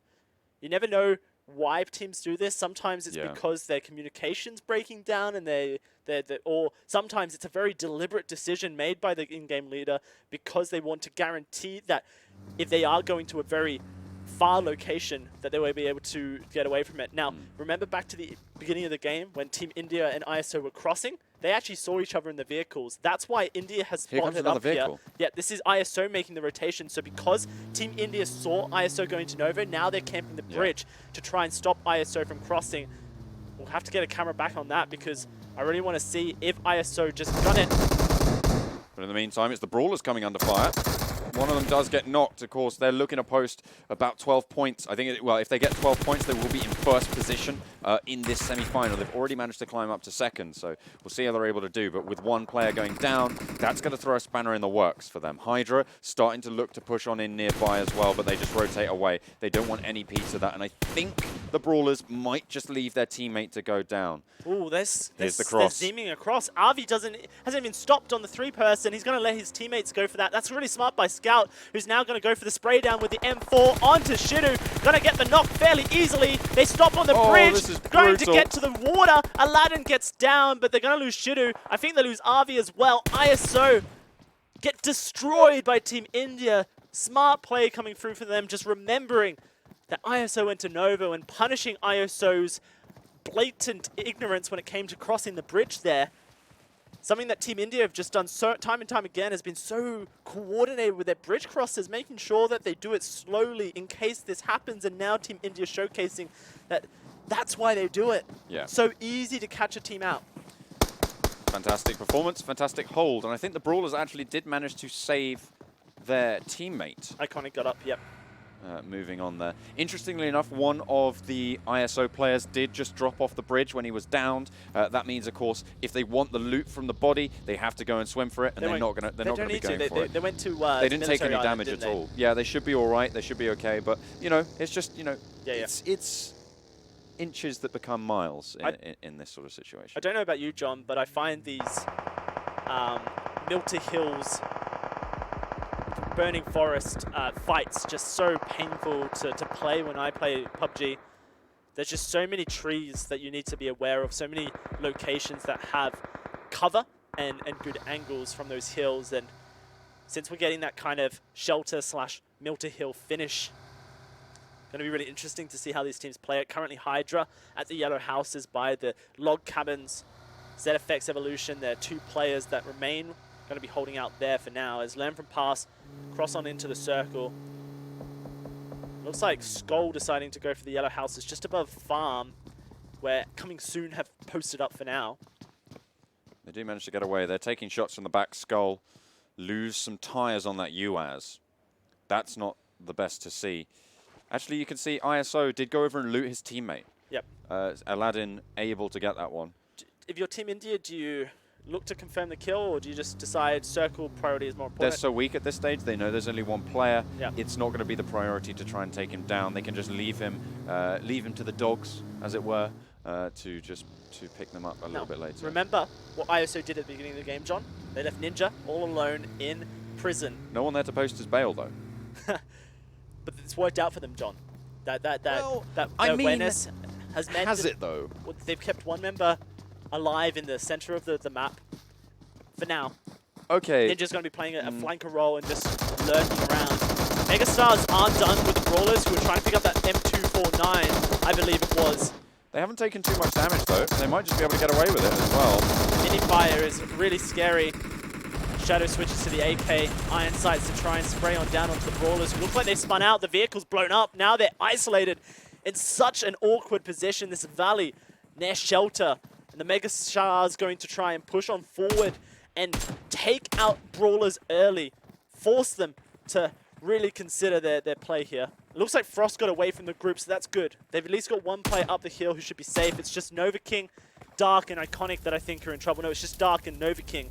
There's a nice little bit of terrain that they can try and make a break for. If they have some smokes, if they have some utility, they can move out back. They've got those players to move away to as well. You can see those two teammates are further around, and this is a really nice line of smoke that should be able to give them a nice bit of cover. The rest of the team can start to chime on in towards the MegaStars as well. Yeah, nice stuff coming through as the suppressing fire comes, so Dark and Nova King can try and escape the Valley of Doom. Team India have posted up on a rock just next to Milta here, overlooking the farm where coming soon will be hiding out, and HYDRA have grouped up in the yellow houses here. Evil Big Fellas pushing out of Milta Power, going to contest the log cabins and potentially breach the compound soon, which would be a do-or-die moment for ZFX Evolution, who's looking to make the back-to-back-to-back chicken dinner play. In fact, they're not inside the yellow houses, they're hiding at the piles of logs instead, snaking it out and being as sneaky as possible. ZFX Evolution already losing 2 members to the Evil Big Fellas. They don't want to go out to them. Aladdin and Ninja, 2 members of the same team, very, very split up, but the next circle pops. Soul towards the center. You've got HYDRA, who are going to be facing off against that ZFX Evil Big Fellas flank coming in, but look at this. It is. It's the Orm drop, and it's right on top of SKUL.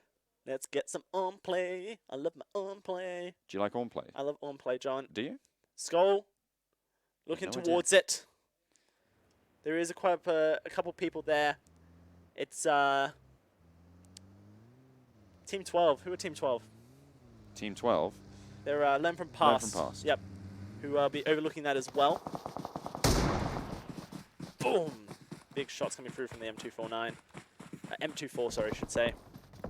Shelter is the center of the circle, the top end of the circle. You can see MegaStars are going to claim it for themselves. The Evil Big Fella's getting pushed upon by Orb from down the hill. The UAS not providing enough cover for Spike. Sharko, Jempty, and Cave Sharko from the top of the hill going to overlook and see if they can't do much to stop Orb with this push. You can see Learn from Pass crossing on into the circle. The Brawler is going to be at one side of Shelter. MegaStar is going to be at the other, and Pain eSports going to be just north to them at this current point. Orb have pressure over towards Evil Big Fellas at the moment. There's a nade coming through towards Spike. Should just be able to hide for now. But there it goes. Brawler actually, they've taken the fight to MegaStars. And this time it's Dark and Frost who's going to get fired upon. Nova King and Iconic trying to push from the other side, trying to pincer onto MegaStars, but they're not successful just yet. Final Boss flushing on out. As the fight continues, Iconic goes down. That just leaves Frost by the Darcia to try and take it all here. And I just can't see how he does it. The Brawler's looking to go out in 16th position. Does find a spray onto Leo. Nice stuff. Khan pushing with Shadow, but he gets the knock. Can he get Khan as well? He's spraying down. Oh my goodness How me! does he do that? Frost clutches it out, and the Brawlers survive, taking MegaStars down. Frost bites with Arctic Fury, able to take them out, and they are going to go out in 16th place. I thought it was all but done, but they put them on ice, and they get it done. Incredible scenes from the Brawlers here, wanting to take first position, but unfortunately for them, Soul looking to third party the knocks. Dark will get confirmed here, and they're not out of it just yet as GODL spraying onto the PixL Spades here. Team India did lose a member. I believe Kratos went down on the sidelines, and they're having to push up towards PixL Spades and GODL, who have the compounds in the forest here. Going to be very difficult for them. You can see Maximus Alpha in the Harry Potter Tower above Soul's location, meaning that Soul going to have a tricky push when they do eventually have to go north, if they do eventually have to go north. So on our points tracker for the Brawlers, I think they managed to get all 4 of those kills confirmed for their team. So they got 4 points on the board. They're now looking to get into that 8th position to get that first place on the board. So that's really what they're going to be looking for. The best performance, obviously, is what they want. They want to be getting towards that top 5 sort of setup. But if they hit 8th, then they're golden to take that first spot. Unless someone like ISO comes in and has an absolutely smasher of a game. But with their 2 players split up, that's going to be very unlikely here. Yeah, one of them all the way up to the north, and the other, I'm not entirely sure I can see it. I think I heard an Orm firing. Does that mean that SKUL have claimed it for themselves? I guess we'll find out later. The circle shifting over towards the east here, where HYDRA hold out in those yellow houses. Learn from past, Evil Big Fellas, ZFX Evolution, right at the top of the logs, and SKUL pushing in onto their location here. They're very split up, SKUL. They aren't going in as a full squad, so they have a little bit less firepower under their belt. Could be a little bit difficult to try and get it done. Wow, SKUL are actually taking the Harry Potter tower from Maximus Alpha as Kritugia tries to push back to cover here, try to get some kills, get King a res, but Mortal and a Waste want to try and stop this. The spray down comes down from Kritugia, and a headshot into a Waste is going to be good.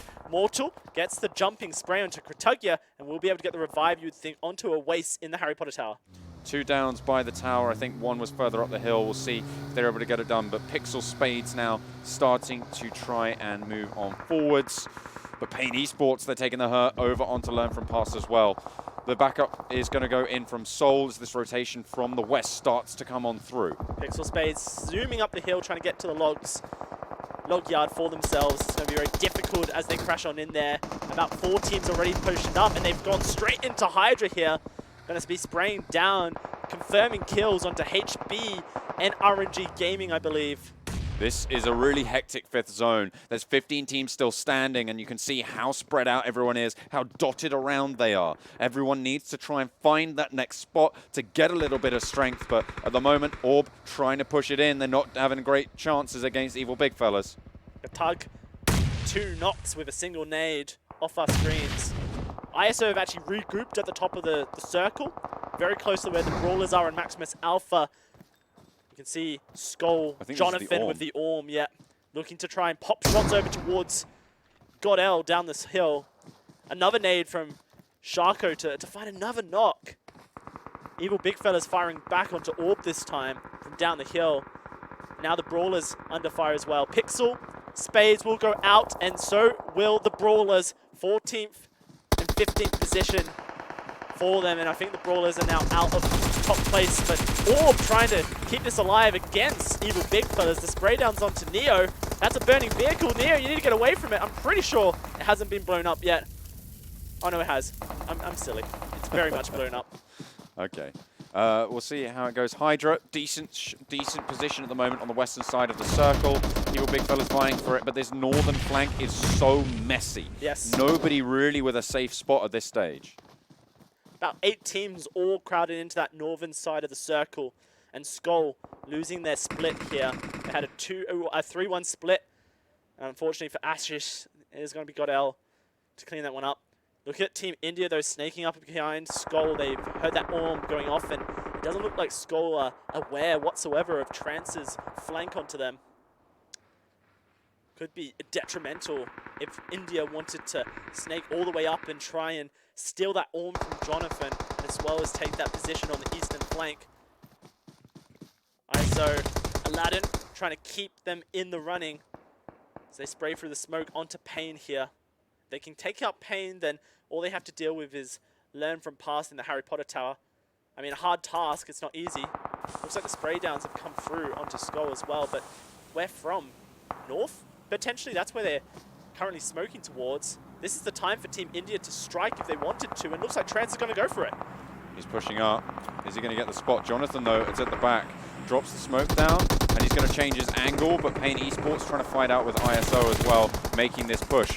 ISO obviously very split up. They need to try and find something in it, and they are going to be able to make this cross so far. Soul now under fire from HYDRA, trying to find anything. Those vehicles under threat as well. Godkill has been knocked already, but Joker, one of the most dynamic players, is showing just why he is one of the best. And he is going to go in. Goes down, though, unfortunately, before he can do too much more. Mortal able to win it out, and you can see Ronak on the flank. Soul giving them the fight they asked for. Really nice position here from Ronak to flank on in.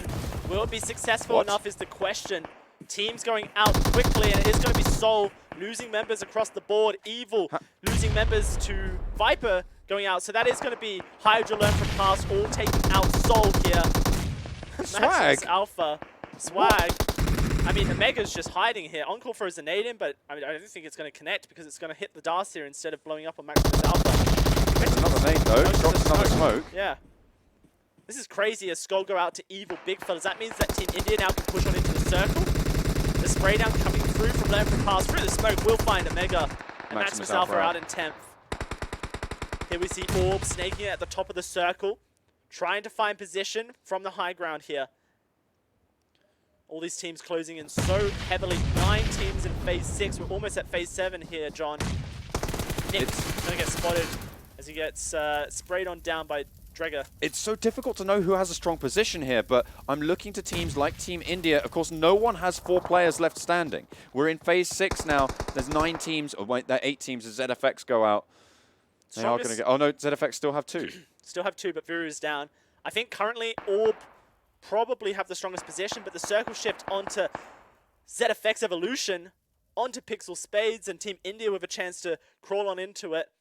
Of course, the evil big fellas and Orb will have overwatch of this circle. We'll have to try and push down the hill. HYDRA have coming soon on their flank and learn from past. They can see in front of them. Does Encore spot the nade? No, he doesn't. Just continues to snake it. It was like, what? Where'd that come from? That's elimination. Bishma eliminating learn from past, so now HYDRA only have to worry about coming soon below them. He's going to be able to confirm that one as well. So nice pickup for HYDRA. One of the stronger teams in terms of position. Of course, everybody pretty much decimated. Orb have Overwatch onto evil big fellas at this stage as well. And this next push is going to be so hard. For the first time as well, because Orb had to push up the hill to where evil big fellas were. So evil big fellas really wishing they could have taken Orb down in that moment, because now it's Orb who have the high ground against them and the advantage in this circle. So many solos here. Rain and Demon King holding on in for their team. You can see in your picture-in-picture there is Demon King and the dip just below where the evil big fellas are. So ZFX still in with a chance of that back-to-back-to-back chicken dinner. They still have a shout, but it's going to be very, very difficult for them to do it. Coming soon, still live and kicking as well. One of the teams that needs good performances on a consistent level to move forwards. Team India taking a knock. It's coming soon are going to be the ones to do it. Oh, we might have just trotted out Trance as well. Definitely knows where the shots came from, but very difficult to spot Trance as everyone's snaking here. HYDRA is so close. Very close, and they've heard the shots. Wow, standing up to try and take shots onto Orb, and HYDRA going to spray him down. Neo going to get knocked there, and it's Bishma making the plays. Neo will get confirmed. Still ZFX Evolution hiding out. Are they? Or are they knocked? I think they're dead. We may have missed it. ZFX might have gone out there. Yep. Now we have such a quiet circle for the first time, unless it's just our observer feed. Nope, that nade shows that it is just a really quiet circle. Evil big fellas want the compound here, pushing into the yellow houses. They're not the easiest to hold. Jempty going to stay outside for now. Coming soon, we'll get eliminated by HYDRA, who pushing up to the yellow houses. And evil big fella spraying on down. Orb now needs to make the push, but Jempty's got the angle. Of course, remember, none of these teams have 4 players. Nobody is fully staffed, so everything is a little bit more chaotic here into the final circle. Sharko gets spotted out. A nice knock comes through from Orb, and they continue to have this overwatch on their position. To push out of here, it's going to be so, so difficult. You could see this kit being dropped. The armor is still there for him. He can heal up. Jempty, though, needs to revive his teammate to have a little bit more power into these final circles. Somehow Trance got Daljit up here for Team India. 2 men for them, 2 men for evil big fellas, 2 for HYDRA, 1 for Orb and 1 for Rain, and a huge nade from Rain. We'll find Bishma behind the rock. Dreger going to have to try and get the res, but have to watch out for Orb Gaming, who very much have a very, not quite, the fence is just providing cover here, but if he had a nade, we know that RG Gaming just got a restock from a dead teammate. There may have been a nade in that loot box, who knows. Oh, here goes Team India. He spotted out evil big fellas on the back. That's going to be a clean wipe. Nice takeout for Team India, as they will be able to get it done. They push on forwards. 4 teams remaining here. Orb at the top of the circle. HYDRA trying to contest Rain, but the nade over the hill. Can it hit HYDRA? Oh, just able to get away, as it is Rain being focused down with them. And that's another knock going down, and another team out. Orb full. Now, HYDRA have the outside of this building on lock. Pain have the inside, and on the back, you've got Team India. Trying to spray on in. Unfortunately for Rain, it's the grenades that are coming in like rain into his yellow house. Oh, that's good. That's good. That's him locked and eliminated. It's India versus HYDRA here. The top 2 dogs from the group stages now fighting it out for an Erangel win in the log cabins. The circle at phase 9 will push on into this corner of the house, and Team India know it, pushing up quickly. HYDRA around the corner. Bishma with the fray. silence Groza, so deadly at close range, and they're going to confirm it. It's now a 1v3 that Daljeet has to clutch. He has to look for it, looking for the corner peak. Dreiger looking to try and go out wide. Where is the rotation coming in? The flank is close, but he backs up into the blue. That's disastrous, and he has just panic set in completely as HYDRA capitalize. They go for the peak, they close it down, and that is a return to form from them. The old HYDRA is back with a bite. Hail HYDRA here on Erangel as a massive performance of 10 kills to clutch it out for them.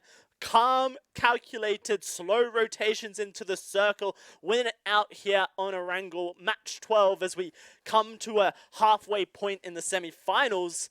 And once more, we see Orb putting up a good performance. ZFX in 7th. No kills this time, but showcasing that they are solid as far as positional points are concerned. We finally saw the return to form for Team India that we wanted, John, in this last match. And, I mean, it's nice to see. It showcases that the old dog of the Indian region hasn't gone out just yet. I wouldn't call them old. I think there was such a topsy-turvy. I'll give them that. But I think that it's been such a topsy-turvy weekend in terms of these games. It's been back and forth. People putting in performances and then coming down and up and back and out and in. That it's good to see that some of the strength from the group stages is coming through. I agree with you on that. I think that's reasonable to say. But ZFX. This was really disastrous from them in the early game. They lost 2 players, and with it, so much strength in terms of rotations. Of course, this was a really nice bridge camp coming from Team India, showing exactly why they opt to go for this pepper pot strategy of moving one section of your team forwards, them having a firing line established, then moving the rest of your team, moving them forwards to beyond that position and leapfrogging time and time again. And that's called pepper potting up towards the enemy, because you always have strength in terms of some firing. I can't believe Frost. That was insane. That was nutty. Play of the tournament so far for me here in the Indian region to keep his team alive. I'd agree with you. Deep into the tournament, get some more points. They don't quite top out the leaderboard, at least we don't think they do. We'll get the standings up at the end of the broadcast so you can find out for yourself. But this shelter log cabin area was just so messy for all these teams, and like I mentioned, it's such a hard area to play, all terrain to play for. You can see that the push from Trance onto SKUL was what came through. We didn't quite see it. That nade though from HYDRA, just so many times HYDRA found fights that their opponents were just not aware that existed. They didn't know they existed in the circle. This beautiful spray down from Trance as well to find 2 onto Evo and eliminate them. It all came down to this. The Groza silenced at close range, eliminating Trance so early. And the 1v1 just not possible here for Daljeet. Get the head-to-head between HYDRA and Team India. 2 of our top performers, 2nd and 3rd from the group stages, showcasing why they've been able to do that. 10 kills versus 8, 1,500 damage apiece, 40 to 30 points overall to be won from this game here. Very, very high-scoring games, and of course that's going to put HYDRA way up the leaderboards. I think that's going to leave them in 3rd place overall at the halfway point in these semi-finals. They're going to be able to have a really nice movement as they go on forwards. Of course, Team India as well, they're going to be up there. I think they're going to drop around 5th. We'll get the standings up later, John. Yeah, we'll get the standings in and we'll take them there. But you can see that those number of points going to give them a much more bolstered performance moving forwards, and it's going to give them the confidence as well. So it's all going to be on how teams can turn it around for next week as well. I mean, let's just talk about the standout teams from the group's semifinals so far. The ones that no one expected to come: ZFX Evolution, ISO, and the Brawlers, putting up so many top dog performances in their 8 matches so far. No one really thought too much of ISO or ZFX Evolution from the group stages. They had mediocre performances, mid-pack performances, nothing to be crying about, but nothing to write home about either. And all of a sudden, they've upped their games, their team rotations, their macro rotations, and just their decision-making overall to get better circle positioning and then win it out based on that. And as we all know, due to the way the placements work in the PUBG Mobile Club Open, it's all about getting that top finish, getting those 30 points from first if you can, because the kills aren't as valuable as they are in other PUBG tournaments. And this is where the teams are starting to adapt to that meta and realize how to do it. Now what we're seeing is that the teams are starting to also be a bit more confident in taking fights early, because they realize that the fights early, if they are successful, will then help them get that later position as well. So it's really nice to see this meta develop. If you want to be successful in PUBG Mobile as well, you should check out Vivo, the official mobile device of the mobile smartphone of the PUBG Mobile Club Open 2019. And with it, you can start to think about stacking up with those pros. It's a good bit of kit. Yeah, I mean, you can check out the V15 and the V15 Pro, as you can see below us on our desk, highlighted Look at that, as how well. smooth that is. That's Really nice stuff. Yeah. And of course, if you want to find out the final standings of any of the regions at this halfway point of the groups, the semi-finals, then head over to clubopen.pubgmobile.com, where you can find those standings from the semi-finals, and of course, find the rosters of the teams that are biting for that regional finals position. Yeah, they're going to see what they can get done. But if you want to see what they can get done as well, you can head over to the YouTube channel, which is, of course, PUBG Mobile eSports on YouTube. Hit that subscribe button, ring that notification bell, and make sure that you are up to date with all of the action, not just in India, but across multiple different regions, and making sure that you can be completely up to date with it. So, yeah, fantastic stuff coming out from these teams. You can watch it back there. But at the moment, the standings are really going to be shaping up. It's going to be really nice to compare how these teams are stacking up in terms of their placement. Yeah, I don't know if we have the standings graphic available, but we'll round them off just so people know before we end out the broadcast. Team Insidious with 156 points in first. The Brawlers with 150 points in second. HYDRA with 140 points in third. ZFX Evolution make it up to 133. 8-Bit in 132. Team India with 132, tying up that there. And then in 131 is ISO. So that's like your top 8 there. I think Learn from Past are in 8th with 127. That's your top 8 there. But that's the thing. It's so tight at the top. It's Lots, within, as you were points. saying, it's 156 over towards it. Okay, yeah, we do have the standings here. So you can see it's so tight with it, even in the top 8, it's within 30 points. That's just a single chicken dinner, right? That can turn in a single map. So with 8 matches played, that discrepancy is really actually quite small. So we'll have to wait and see what they're able to get done there. Of course, Learn from Past really relying on their placement points there. You can see they're a lot less kills than the rest of them. ZFX Evolution in a similar position to that, but the rest of them posting almost around 40 to 50 kills. And what we saw from Team India in the group stages were their high kill fraggers, but not as consistent with their placements, and that's certainly true here. But with another week of semi-finals performances to come through, like you mentioned, these standings could really flip. The teams that are safe from elimination currently, Team Seoul creeping into 16th position, just about surviving the first week of the semi-finals. But there's, and coming soon, they made it out as well. So some surprises with Indian Tigers and coming soon. So far down the standings, they're teams that topped the leaderboards in the group stage as we expected it. But let's get over to the next screen, because these are the teams that are at risk. Evil Big Fella SWAT, Maximus Alpha, PAIN eSports, DAKU, PixL Spades, and SKUL, and GODL all struggling in this tournament. Over 8 matches, GODL have only got 35 points, which is a shocker. Averaging about 4.2 points per match is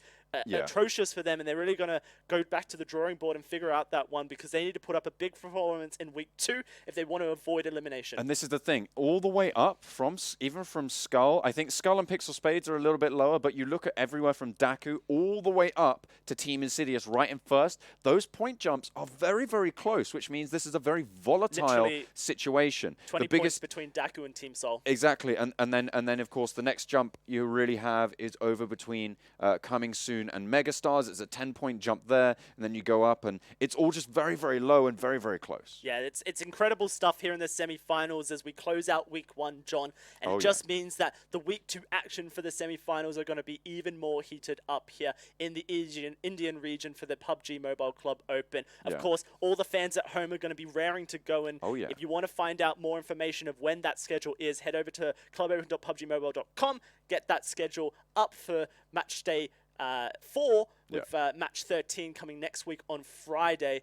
In Indian time, I believe that is at 7:30 p.m. as well. So 7:30 p.m., if you subscribe to the YouTube channel that you're currently here and ding that notification bell, then you'll get the live stream notification and be ready to find out which of your favorite teams in India will qualify for the regional finals. Will Seoul be able to hold on and not get eliminated towards those regional finals? Will ZFX Evolution find another back-to-back chicken dinner? Will there be a redemption arc coming through from coming soon? Maximus Alpha struggling as well, but all will remain to be seen.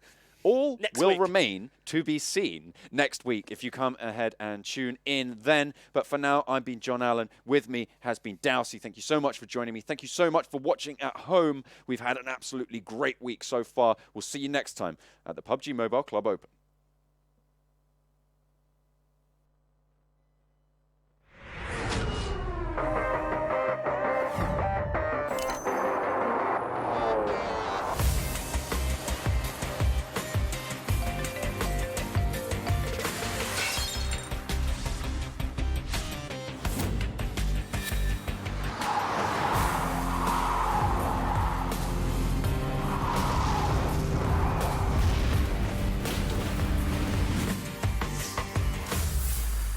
Vivo. Zombie, Darkest Night, the newest mode in the zombie universe, is here. This time, the rules are different.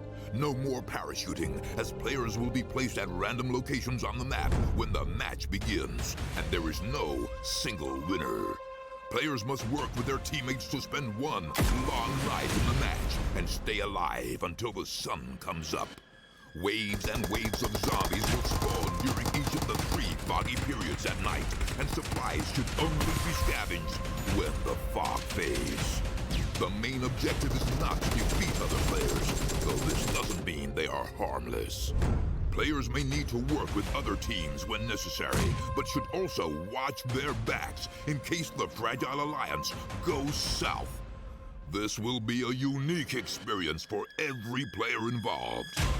This new mode also comes with a passive skill for every player. Understanding these skills will be the key to staying alive in this long night. Can you ride out the night?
Play PUBG Mobile for free.